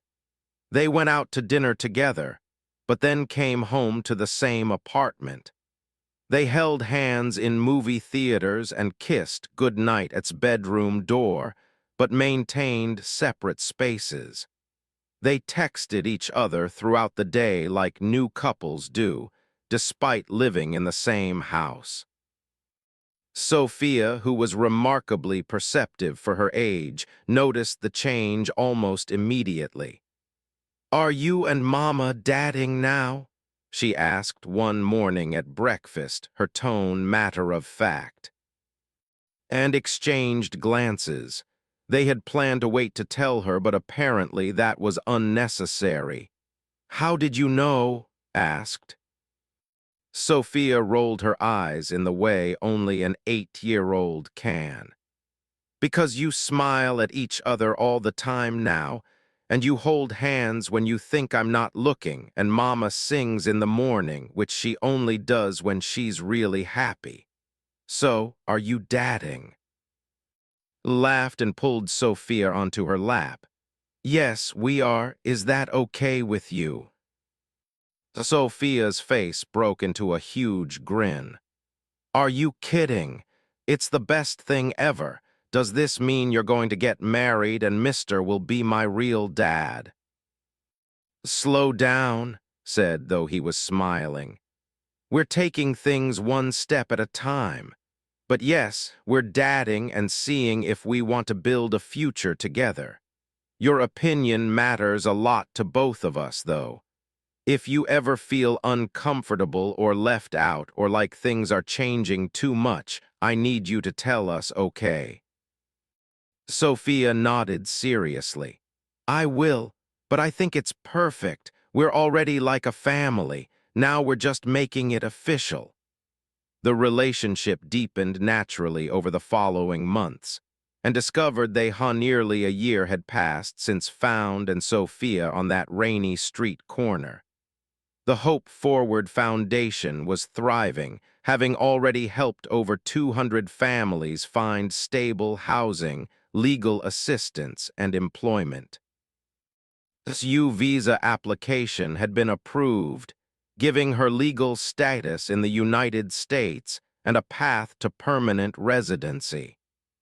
Sophia was excelling in school, recently winning an award for a short story she had written about hope and second chances, and had never been happier in his entire life. The relationship between and had grown stronger with each passing month. They had moved past the initial awkwardness of dadding while living together, and had found a rhythm that worked for them.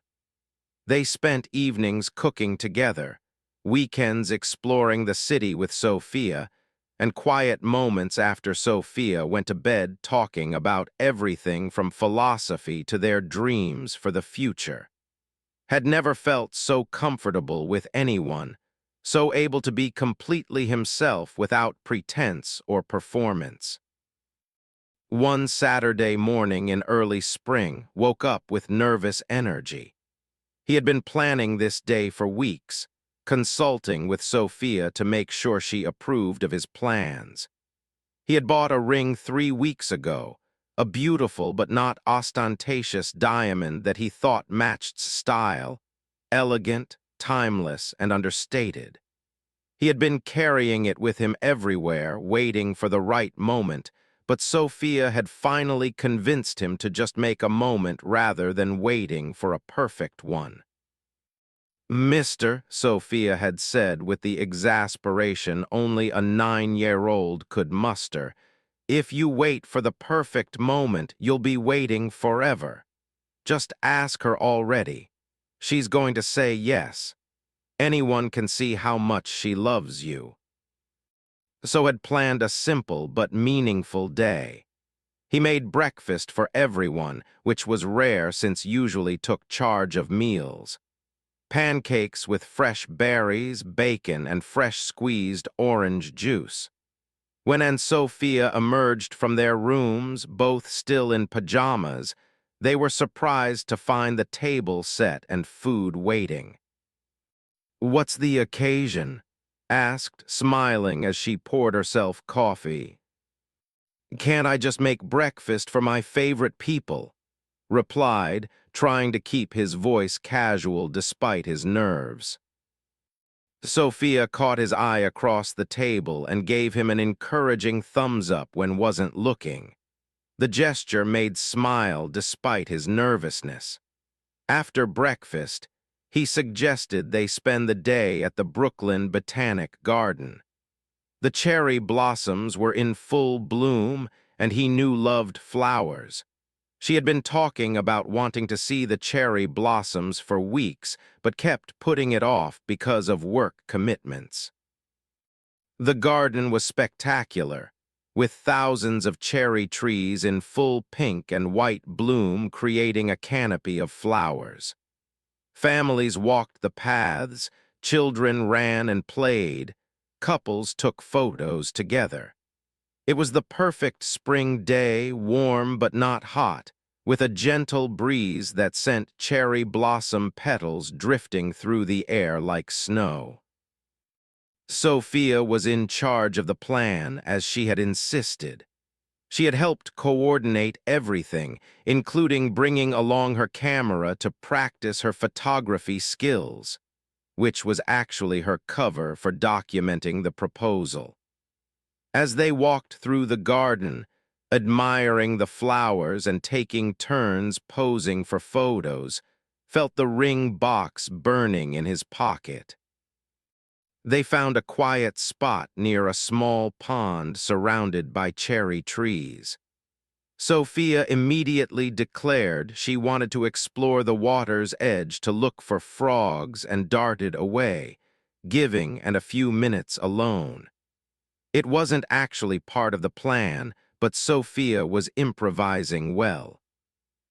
"She has so much energy," said fondly, watching Sophia crouch by the water. "I can barely keep up with her sometimes." "She's amazing," agreed. "Smart, creative, kind. You've raised an incredible kid." Turned to him with a soft smile. "We've raised her.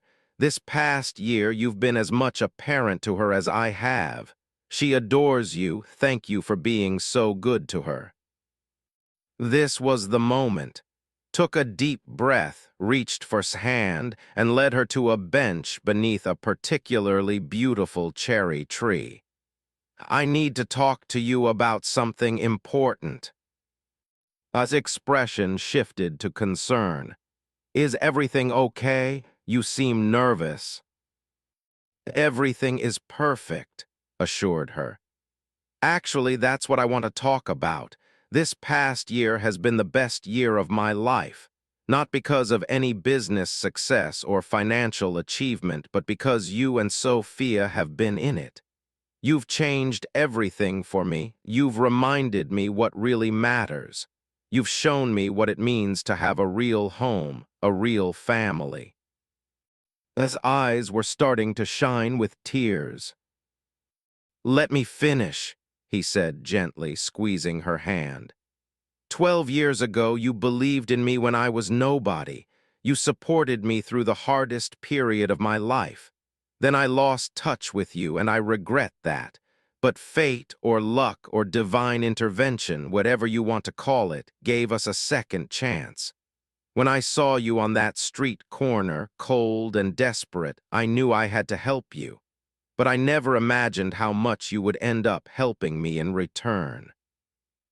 You filled a hole in my life I didn't even realize was there. You've made me laugh, challenged me to be better, pushed me to use my resources for good. You've made my house a home. And Sophia, she's become the daughter I never knew I wanted but can't imagine my life without now." Stood up and to surprise got down on one knee. Her hands flew to her mouth and tears started rolling down her cheeks. "I love you. I love your strength, your compassion, your humor, your resilience. I love the way you care for others, the way you've transformed from someone who needed help into someone who helps others. I love how you make me want to be a better man every single day." He pulled the ring box from his pocket and opened it. "I know our relationship started in unusual circumstances. I know the power dynamics were complicated, and I know we had to overcome a lot of obstacles. But we did overcome them together. We built something real and beautiful and lasting. So I'm asking you now, in front of these cherry blossoms and with my whole heart, will you marry me? Was crying fully now, nodding even before she could get words out. Yes, she finally managed. Yes, of course I'll marry you. I love you so much. Slipped the ring onto her finger, and as he stood up, threw her arms around him. They kissed beneath the cherry tree, with petals drifting down around them like blessing from above. When they finally pulled apart, they heard applause and cheering. They looked around to see that a small crowd had gathered, all strangers who had witnessed the proposal and were celebrating with them.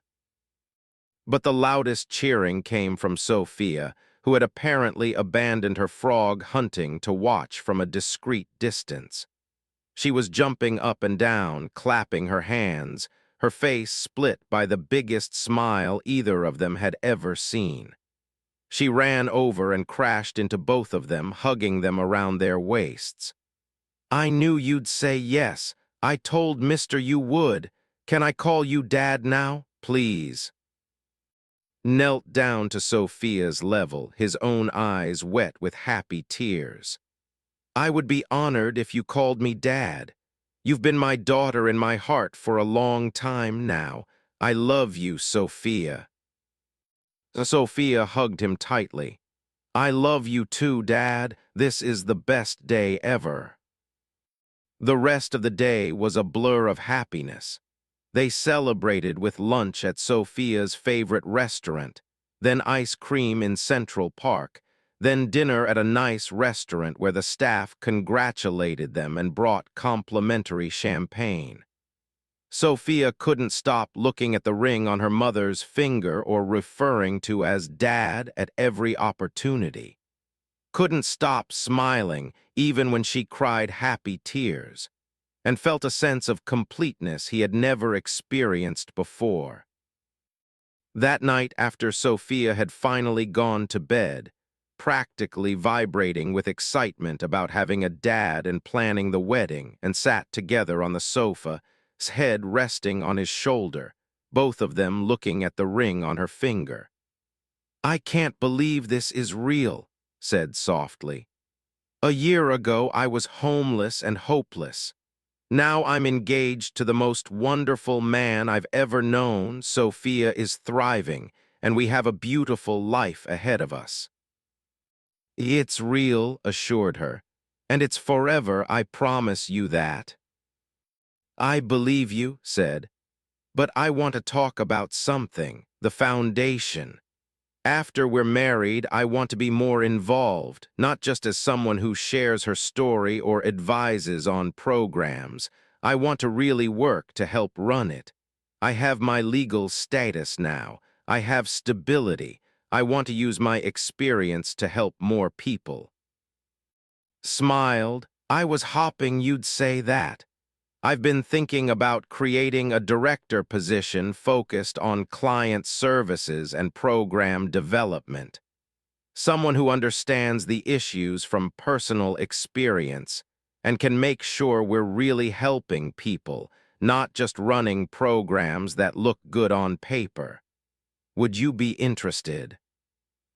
Sat up and looked at him with shining eyes. Are you serious? That would be a dream come true, to help other families, to use what I went through for good to make a real difference. Yes, I'm absolutely interested. It's not charity, clarified. It would be a real job with a real salary and real responsibilities. You'd be helping shape the foundation's direction, training staff, maybe even speaking at events and fundraisers. It would be demanding work. I want demanding work, said firmly. I want to build a career to contribute, to be more than just your wife or Sophia's mother. Those roles are precious to me, but I want more too. I want to help others the way you helped me. I want to make sure no other mother and child have to sleep on the street, have to beg for help, have to feel the kind of desperation I felt. Kissed her forehead. Then it's yours. We'll figure out the details and make it official. But even before any of this, you were already more than enough. You don't have to prove anything to anyone, especially not to me. I know, said, but I want to prove it to myself. I want to show Sophia that our struggles weren't in vain, that we can use them to help others. I want to build something meaningful. Over the next few months, they planned their wedding while simultaneously expanding the foundation. Took on her new role with passion and dedication, developing training programs for staff, creating intake procedures that were respectful and efficient, and establishing partnerships with other organizations serving vulnerable populations. She was a natural leader, combining empathy with practical problem-solving skills.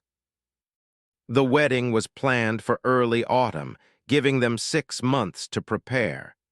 They decided on a small, intimate ceremony rather than a large society event. About 50 people, mostly close friends, foundation staff, and a few of business associates who had become genuine friends over the years.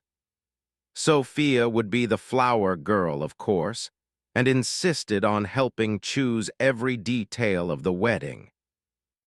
During this time, investigation into the fraud that had cost her apartment finally bore fruit.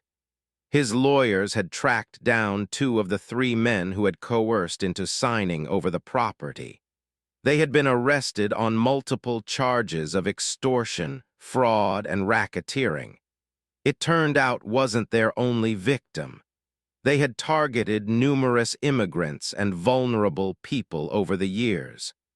The case was building toward prosecution and had agreed to testify.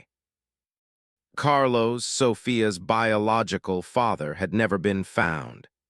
Investigators had tracked him as far as Florida, but then the trail went cold. Suspected the man had either changed his identity or met a bad end from the criminals he owed money to. Either way, he was gone from their lives permanently. Had consulted with lawyers about adoption, and once he and were married, he planned to legally adopt Sophia, giving her his name and all the rights and protections that came with it. The original apartment was another matter. It had changed hands twice more and was now owned by a legitimate buyer who had purchased it in good faith. Lawyers advised that trying to reclaim it would be difficult and costly and might not succeed. Discussed it with, and they decided to let it go. I don't want to fight over a place anymore, said. That apartment was my past. The penthouse is our present. Let's focus on the future instead. Instead, negotiated a settlement from the building's management company, which had failed to verify the fraudulent documents properly. The settlement money was donated to the Hope Forward Foundation in its name, creating an endowment that would fund legal services for fraud victims in perpetuity. Felt this was a better use of the money than fighting a legal battle that might not succeed. As the wedding date approached, began to get nervous in a way that had nothing to do with cold feet. What if your family doesn't approve? She asked one night. What if they think I'm just a gold digger who trapped you? Took her hands in his. I haven't been close with my family for years, you know that. My father still thinks I made a mistake leaving his company. My mother calls twice a year. My brother and I barely speak. They're invited to the wedding because it's the polite thing to do, but I don't expect them to come and I don't need their approval. You and Sophia are my family now. You're what matters. But what if they do come? Persisted. What if they're rude to me or make you feel bad? Then they'll be asked to leave, said firmly. You have to understand something. My biological family never supported my dreams, never believed in me, and haven't been part of my success. You were there when it mattered. You supported me, believed in me, helped me. You're more family to me than they ever were. So stop worrying about people who don't matter and focus on our future. As it turned out, family did attend the wedding. His parents flew in from California where they had retired. His brother came from Boston with his wife and 2 children, nieces whom he barely knew. The reunion was polite but distant. His father, stern and formal even at his son's wedding, had initial skepticism written all over his face when he met. "So you used to be my son's maid?" he asked, his tone making it sound like an accusation. Who had worried about this exact scenario, stood tall and looked him directly in the eye.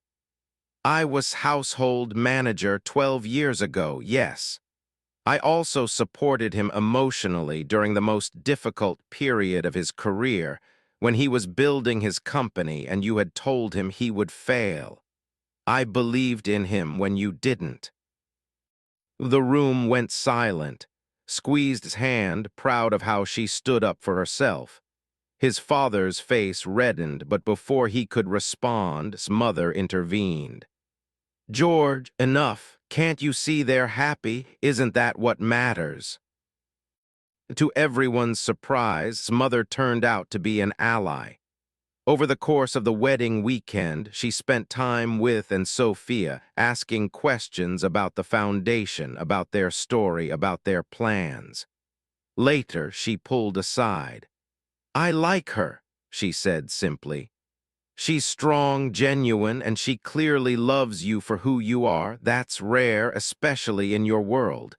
You chose well." "Thanks, Mom," said, feeling emotional. "I'm sorry we haven't been closer over the years." His mother smiled sadly. "That's partly my fault. I let your father's stubbornness drive a wedge between us. But watching you with and Sophia, seeing how happy you are, it reminds me of what really matters. Family isn't just about blood. It's about the people who stand by you, who believe in you, who make you want to be better. That's what you have with them." The wedding itself was beautiful. They held it at the Brooklyn Botanic Garden, in the same spot where it proposed, under the cherry trees that were now showing autumn colors instead of spring blossoms. Sophia walked down the aisle first, carefully scattering flower petals, her dress a miniature version of then appeared and felt his breath catch. She was radiant in a simple but elegant white dress, her hair styled with small flowers, her smile bright with joy. The ceremony was short and personal. They had written their own vows and both fought back tears as they spoke. Promised to love in success and in struggle, to support his dreams and challenge him to grow, to build a life and family together based on honesty, respect, and partnership. Promised to honor strength, to be a father to Sophia, to use his resources to make the world better, and to never take for granted the gift of her love. When the officiant pronounced them husband and wife, kissed as their guests erupted in applause. Sophia cheered the loudest, running up to hug them both the moment they separated. "We're a real family now," she shouted. "Forever and ever." The reception was held in a beautiful greenhouse in the garden, with lights strung through the plants and flowers everywhere. The food was a mix of elegant cuisine and favorite Mexican dishes, honoring both their backgrounds. Instead of a traditional wedding cake, they had a dessert bar with options ranging from elaborate pastries to simple cookies, something for everyone. During the reception, stood to give a speech. A little over a year ago, I was standing in the rain, homeless and desperate with my daughter beside me. I had lost everything, my home, my dignity, my hope. I was at the lowest point of my life, holding a cardboard sign and begging strangers for help. She paused, her voice thick with emotion. Then stopped his car. He recognized me after 12 years. He didn't have to help me. He could have driven away, could have given me some money and felt good about himself. But instead, he gave me back my life. He gave us shelter, medical care, stability, and security. But more than that, he gave us hope. He showed us that there are still good people in this world, people who care about others, who see past circumstances to the human being underneath. He didn't just save our lives that night. He transformed them. And somewhere along the way, as we built our lives together, I fell in love with him. Not because of his wealth or success, but because of his kindness, his integrity, his compassion. You once told me that I had believed in you when no one else did, that I had supported you when you needed it most. But the truth is, you believed in me when I had stopped believing in myself. You saw potential in me when I saw only failure. You helped me rebuild not just my circumstances, but my sense of self-worth and purpose. Marrying you is the greatest honor of my life. I promise to spend every day trying to be worthy of your love and trust. There wasn't a dry eye in the room, stood up and held as she cried happy tears. Sophia climbed up between them and they stood together as a family, surrounded by people who loved them and supported them. It was perfect. After the reception, as the evening wound down and guests began to leave, found himself talking with some of the families the foundation had helped. They had been invited to the wedding because insisted they were as much a part of their story as anyone. One woman who had escaped domestic violence and was now working as a nurse while raising 3 children pulled aside. "Thank you," she said simply. "Not just for me, but for everyone you're helping. You and your changing lives. My kids have a future now because of the foundation. That's everything." I shook his head. "Don't thank just me. Thank. This foundation exists because of her story, her courage, her determination to turn her suffering into something that helps others. She's the real hero here." Smiled. "You're both heroes. That's why you work so well together. Neither of you is doing this for recognition or glory. You're doing it because it's right, because it matters, because you genuinely care. That's rare." As the last guests departed and the staff cleaned up, and Sophia walked through the garden together, enjoying the quiet and the cool autumn evening. Sophia was tired, leaning against as they walked, her flower crown askew on her head. "Dad," she said sleepily, "this was the best day ever, even better than when I won the writing prize, even better than Christmas."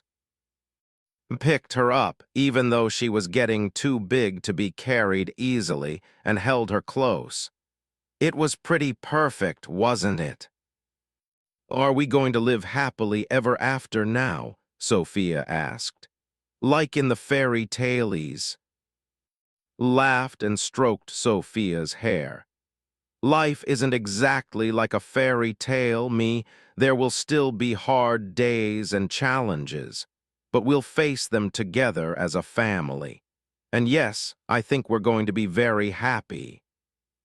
"That's better than a fairy tale, then," Sophia declared with the absolute certainty of a child. "Because it's real." And exchanged glances over Sophia's head. She was right, as children often are. This was better than any fairy tale because it was real, earned through struggle and sacrifice, built on genuine love and mutual respect.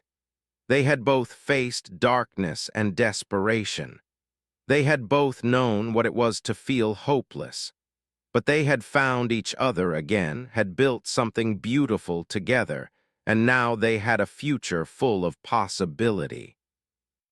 As they left the garden and headed home to begin their life as a married couple, as a complete family, reflected on the journey that had brought them here. It had started with a young man taking a risk on his dreams and a kind woman who believed in him. It had been interrupted by years of separation, and 5 years had passed since Ant's wedding. In that time, their family and their mission had grown beyond anything they had initially imagined.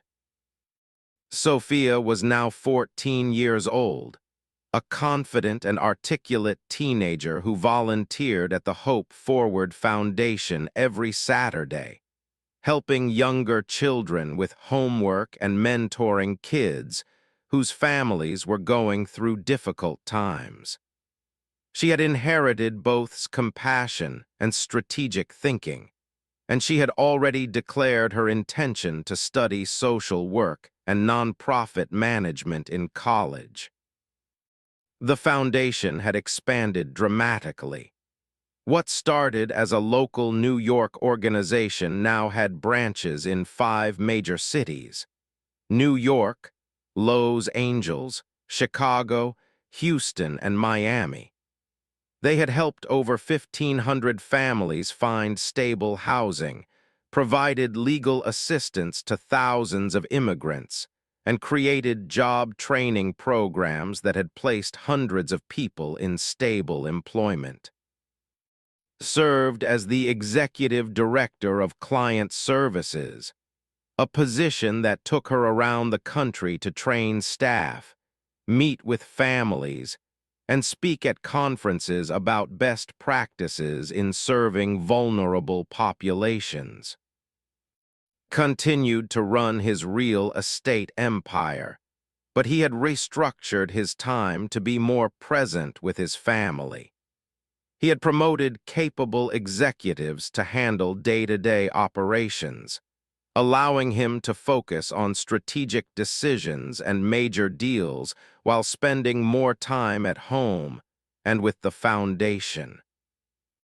He had also become an advocate for corporate social responsibility, using his platform in the business world to encourage other wealthy individuals and companies to invest in social programs and support vulnerable communities. Their personal life was rich and full. The penthouse had truly become a home, filled with Sophia's art projects, family photos, and the comfortable clutter of a well-lived life. They had a tradition of family dinners every night when was in town, with no phones or work discussions allowed. They vacationed together, usually to places where they could combine relaxation with volunteer work, teaching Sophia the importance of using privilege and resources to help others. Had legally adopted Sophia 3 months after the wedding, and she now carried his last name, Sophia, a name that honored both her heritage and her new family. But not everything had been easy. Running the foundation had presented challenges. There had been funding shortfalls, difficult cases where they couldn't help as much as they wanted, staff conflicts, and the constant emotional toll of working with people in crisis. Sometimes came home from work emotionally exhausted from hearing stories of suffering and injustice, worried about her taking on too much, burning herself out trying to save everyone. Sophia had also gone through difficult periods. As she grew older and understood more about her early childhood, she struggled with abandonment issues related to her biological father. She had nightmares sometimes, memories of being cold and hungry that surfaced despite the security of her current life, and had gotten her therapy, which helped, but there were still hard days when Sophia or lashed out or asked questions about why her real father hadn't loved her enough to stay. He wasn't your real father, always told her on those difficult days. A real father is someone who shows up every day, who loves you unconditionally, who supports your dreams and helps you grow. That's what I try to be for you. Biology doesn't make someone a parent.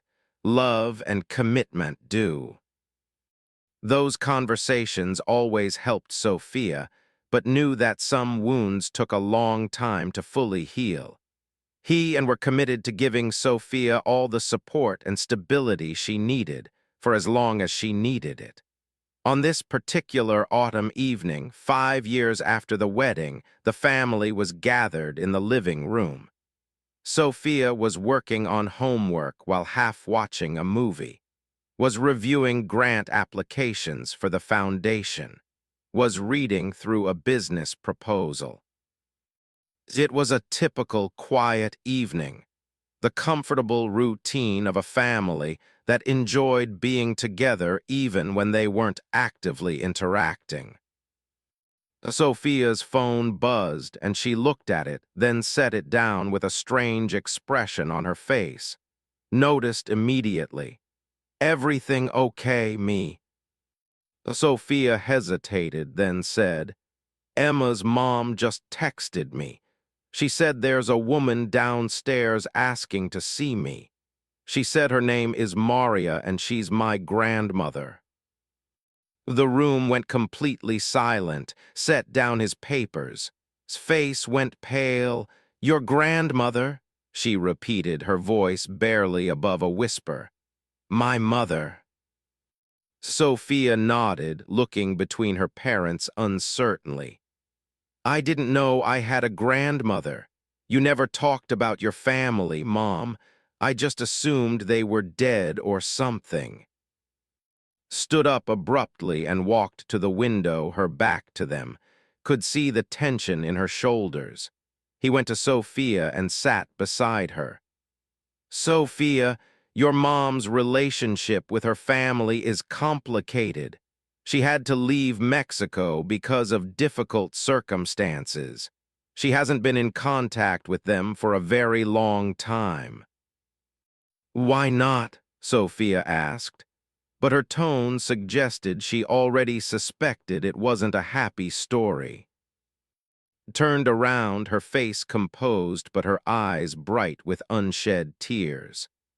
"Because when I told them I was pregnant with you and that your father had abandoned me, they were ashamed. They said I had dishonored the family.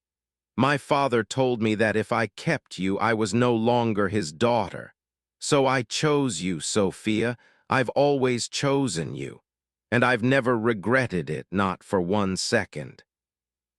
Sophia's eyes widened. "They didn't want me." "They didn't even know you," said, coming back to sit beside her daughter. "They made their judgment based on prejudice and pride, not on the beautiful, amazing person you would become. I've been angry at them for 14 years for not giving you a chance, for not seeing what I saw, that you were a gift, not a mistake." "But now one of them is here," said thoughtfully. "After all this time, the question is why and what you want to do about it. This is your decision. We'll support whatever you choose." It was quiet for a long moment.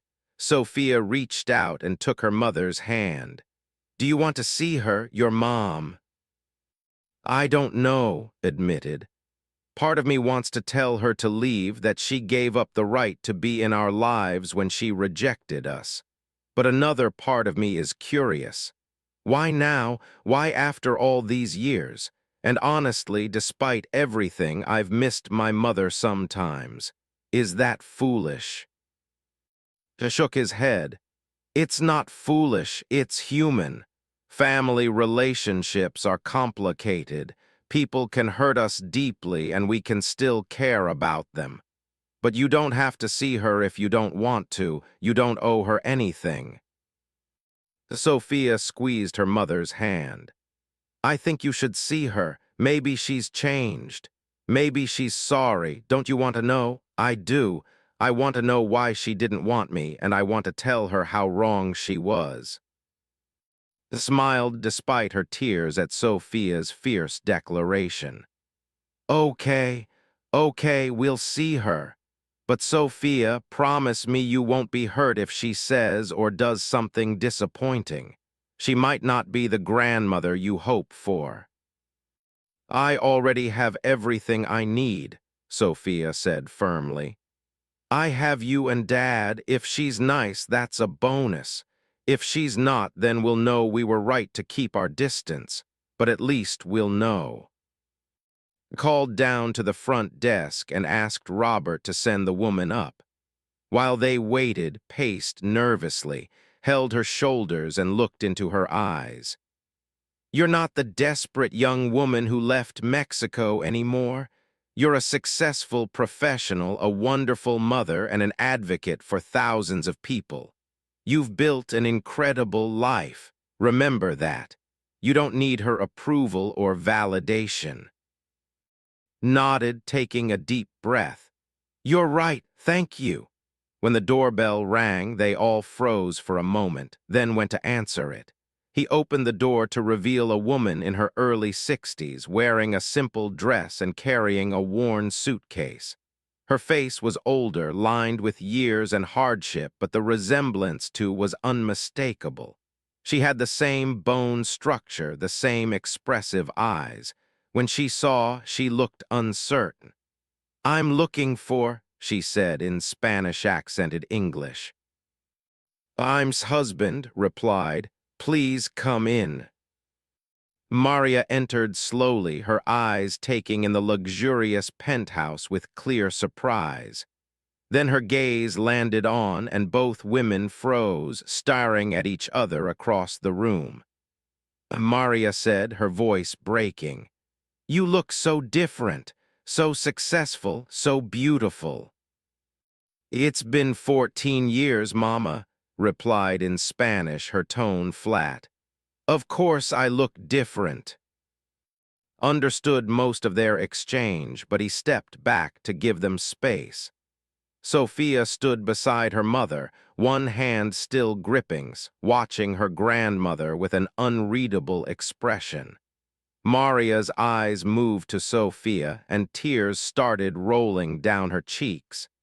Is this my granddaughter? She's so beautiful. She looks like you did at that age. This is Sophia, confirmed. The baby you told me was a shame and a sin. The child you said I should give up if I wanted to remain part of the family. Look at her, Mama. Really look at her. Was she worth losing your daughter over? Maria sobbed openly now. No, no, she wasn't. I was wrong. I was so wrong. Your father and I, we were traditional, stuck in old ways of thinking. We cared more about what the neighbors thought than about our own daughter's happiness.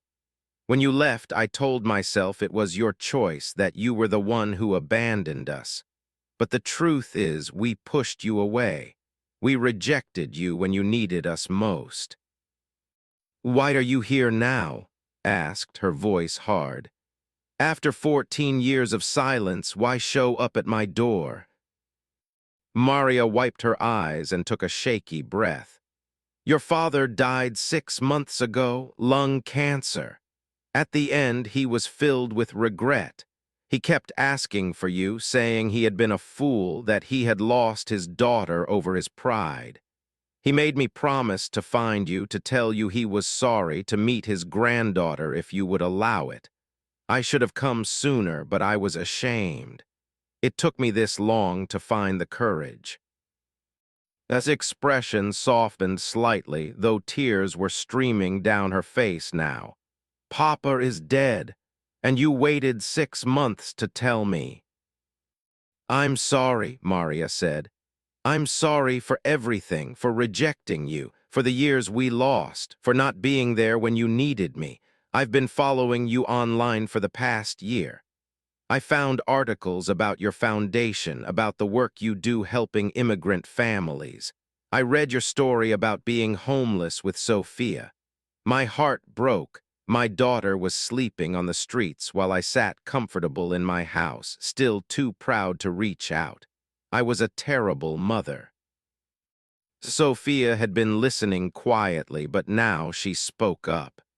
You were terrible. Mom and I almost died because she had nowhere to go, no one to help her. Where were you then? Where were you when I was sick and hungry and scared? Maria flinched at Sophia's words but didn't defend herself. You're absolutely right to be angry with me, both of you. I failed you in every way that matters. I don't deserve your forgiveness. I just came to tell you that I'm sorry, to meet Sophia if she'll allow it, and to tell you that your father's last words were about how much he loved you and regretted his choices. Collapsed onto the sofa, crying hard. Sat beside her, holding her while she grieved for the father she had lost and the years they could never get back. Sophia sat on her other side, her own tears falling as she processed this complicated, painful situation. Maria stood uncertainly by the door, not sure if she should stay or go.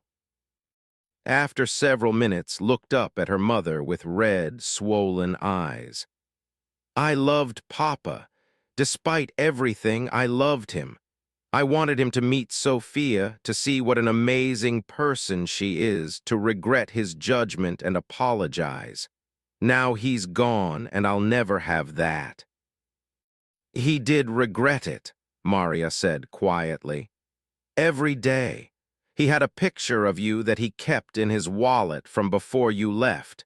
He would look at it and cry sometimes, especially toward the end.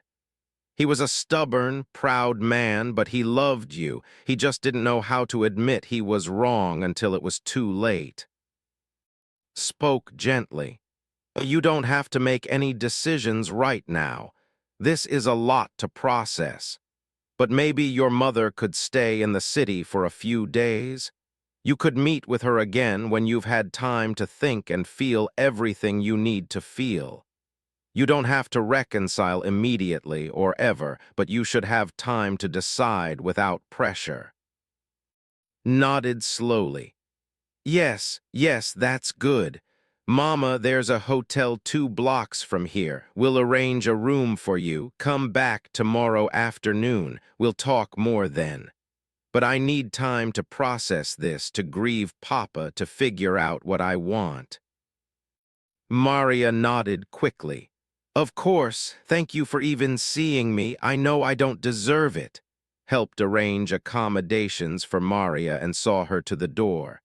After she left, the family sat together in silence for a long time. Finally, Sophia spoke. Are you going to forgive her, Mom? I don't know, admitted.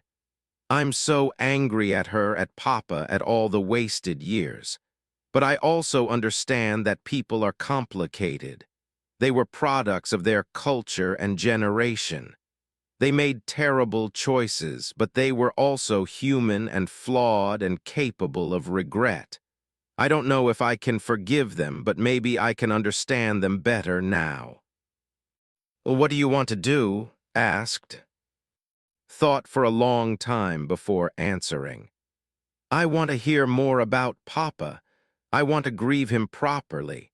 And I want to know if Mama has really changed or if she's just here out of obligation to a dying man's last wish. I need to see if she actually wants a relationship with us or if she's just trying to ease her own guilt. Over the next week, Maria stayed in New York and the family met with her several times. The conversations were sometimes difficult, filled with tears and hard truths. Maria told them about life in Mexico, about siblings who had also regretted the family split but had been too proud or afraid to reach out. She shared stories about father's final days, his expressions of regret, his desire to make amends. She also got to know Sophia, her granddaughter. She watched Sophia play piano, looked through her school projects, and heard about her volunteer work at the foundation. Maria was amazed by the mature, compassionate young woman her granddaughter had become. "You raised her well," she told during one of their conversations. "Better than I raised you, I think. You gave her love and support instead of judgment. You broke the cycle." "I had help," said, gesturing too. "I had someone who believed in me and supported me. That made all the difference." Maria turned too. "Thank you for taking care of my daughter and granddaughter when I failed too. I'm grateful they found you." He shook his head. "Don't give me too much credit. Saved herself. She survived through her own strength and determination. I just provided some resources and support. The courage and resilience were all hers." As the week progressed, it became clear that Maria's regret was genuine. She wasn't just there to ease her conscience. She truly wanted to be part of their lives, to know her granddaughter, to rebuild some kind of relationship with her daughter. She acknowledged her failures without making excuses and accepted that forgiveness might not come easily or quickly. Found herself softening toward her mother. The anger was still there, the hurt from years of rejection and absence, but so was the love she had once felt for her mother. It was complicated and messy, but then most family relationships were. At the end of the week, before Maria's scheduled return to Mexico, they all met for dinner at the penthouse. Had cooked traditional Mexican dishes, recipes her mother had taught her years ago. As they ate, the conversation flowed more naturally than it had all week. "I've been thinking," Maria said as they finished the meal, "about selling my house in Mexico and moving here to New York. I have some savings, enough to rent a small apartment. I could be close to you, to Sophia. I could finally be the grandmother I should have been from the beginning. What do you think?" And exchanged glances, spoke carefully. "Mama, that's a big decision. You don't have to uproot your entire life to prove you've changed. We believe you. But if you really want to move here, we can help you find a place, help you get settled. Just understand that rebuilding our relationship will take time.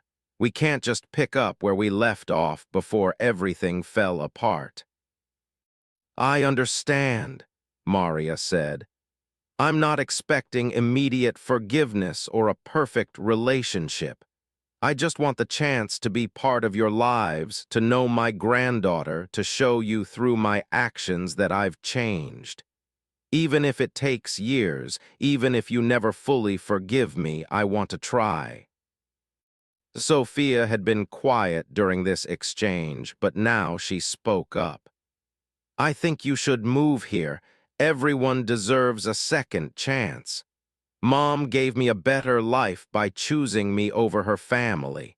Now maybe you can be part of that life, but you have to really mean it. You can't decide it's too hard and leave again. That would hurt too much." Maria reached across the table and took Sophia's hand. "I promise I won't leave. I've lost too many years already. I won't waste any more time." Over the next few months, Maria did move to New York and helped her find an affordable apartment and navigate the immigration process. Maria got a job working at a local Mexican restaurant and started taking English classes to improve her language skills. She came to the penthouse for dinner once a week and attended Sophia's school events when invited. She volunteered at the Hope Forward Foundation, helping families who spoke Spanish feel more comfortable navigating services. The relationship between and Maria was still complicated, with difficult moments when old hurts surfaced. But slowly, carefully, they were building something new. It wasn't the same as the mother-daughter relationship they had once had, but it was real and growing stronger. Sophia enjoyed getting to know her grandmother and hearing stories about her mother's childhood and her family's heritage. One evening, about 6 months after Maria's move to New York, the extended family was gathered at the penthouse. Sophia and Maria. They were looking through old photo albums that Maria had brought from Mexico, pictures of as a child, of family gatherings and celebrations. Sophia was fascinated, asking questions about everyone in the photos. "This is your uncle," Maria said, pointing to a young man in one photo. "He's a teacher now in Mexico City. And this is your aunt. She has 3 children, your cousins. They want to meet you someday." "Really?" Sophia asked. "I have cousins." "You have a whole family in Mexico," Maria said. "They all want to know you. Maybe next summer we could visit together. Let you meet everyone and see where your mother grew up." Sophia looked at hopefully. "Could we, Mom?" Hesitated. She hadn't been back to Mexico since she left 14 years ago. The thought of returning, of facing the rest of her family, was daunting.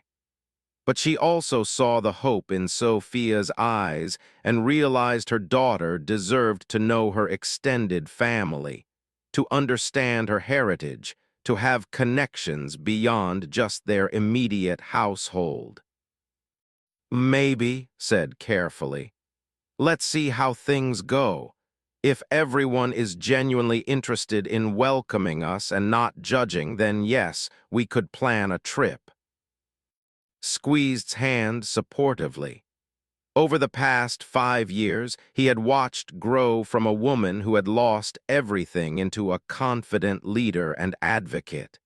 He had seen her overcome shame and trauma to help hundreds of others. He knew that facing her extended family in Mexico would be difficult, but he also knew she was strong enough to handle it. "We'll go together," said.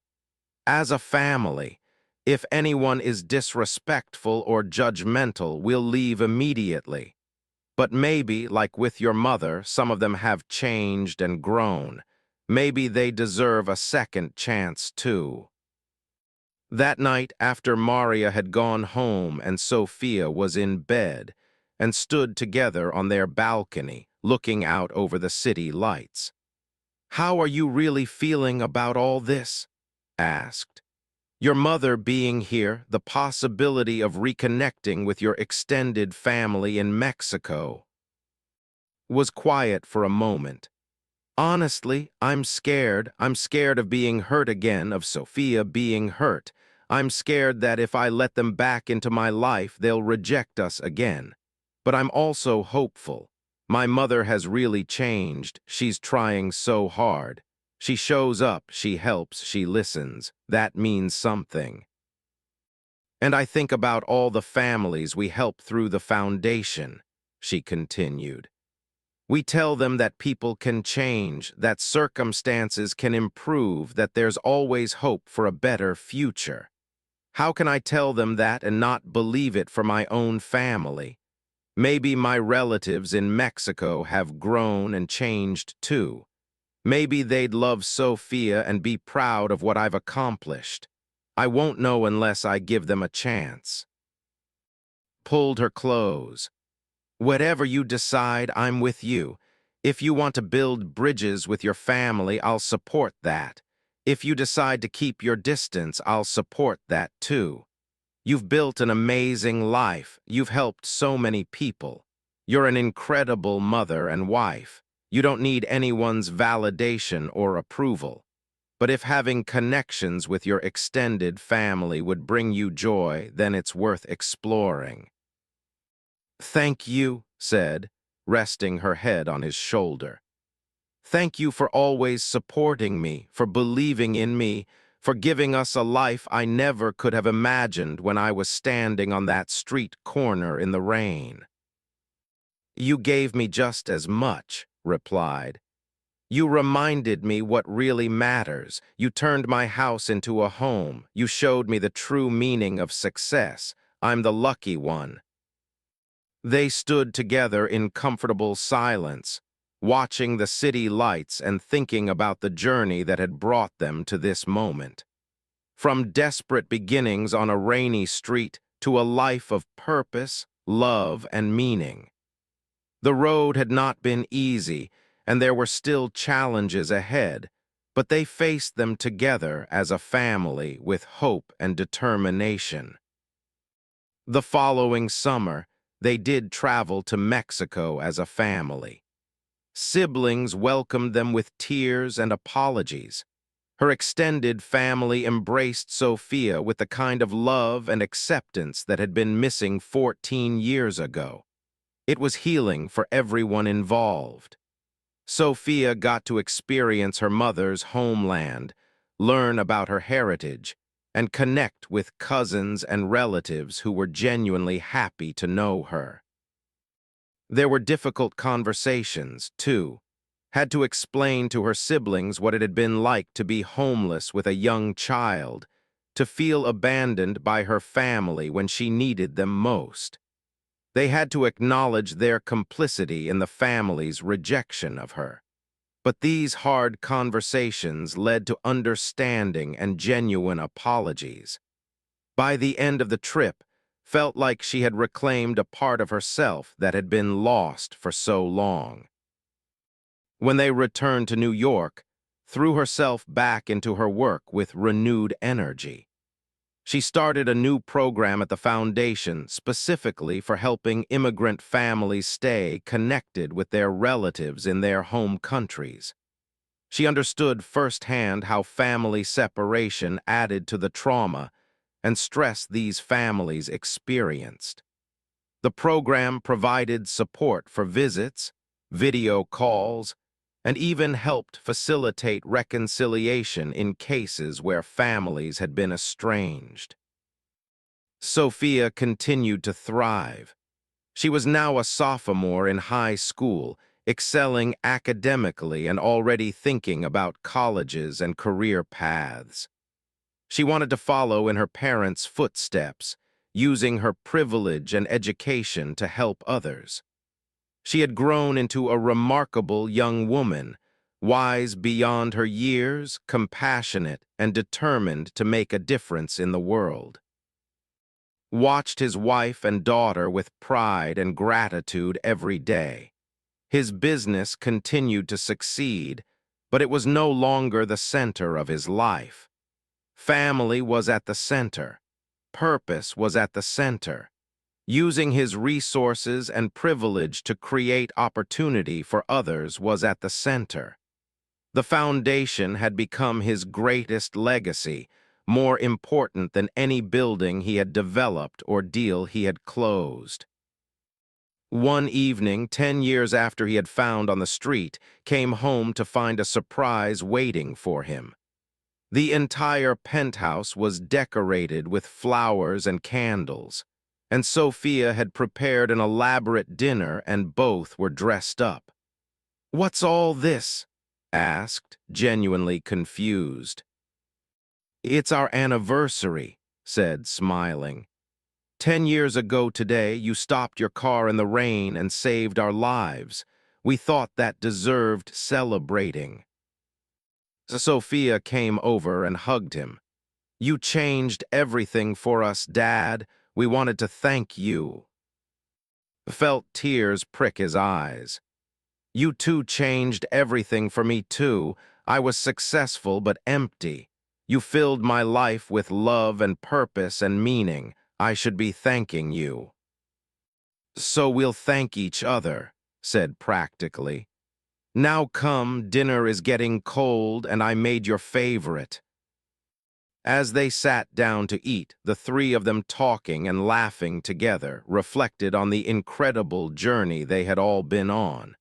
A desperate woman on a street corner, a lonely billionaire driving past, a chance recognition that changed three lives forever. It could have been so different. He could have driven past, could have been too proud to accept help. They could have failed to connect, failed to build something real from such difficult beginnings. But they hadn't failed. They had succeeded beyond anyone's expectations.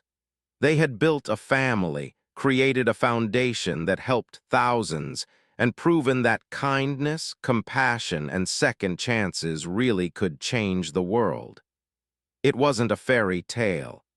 It was better than a fairy tale because it was real, earned through hard work and genuine love, built on a foundation of mutual respect and shared purpose.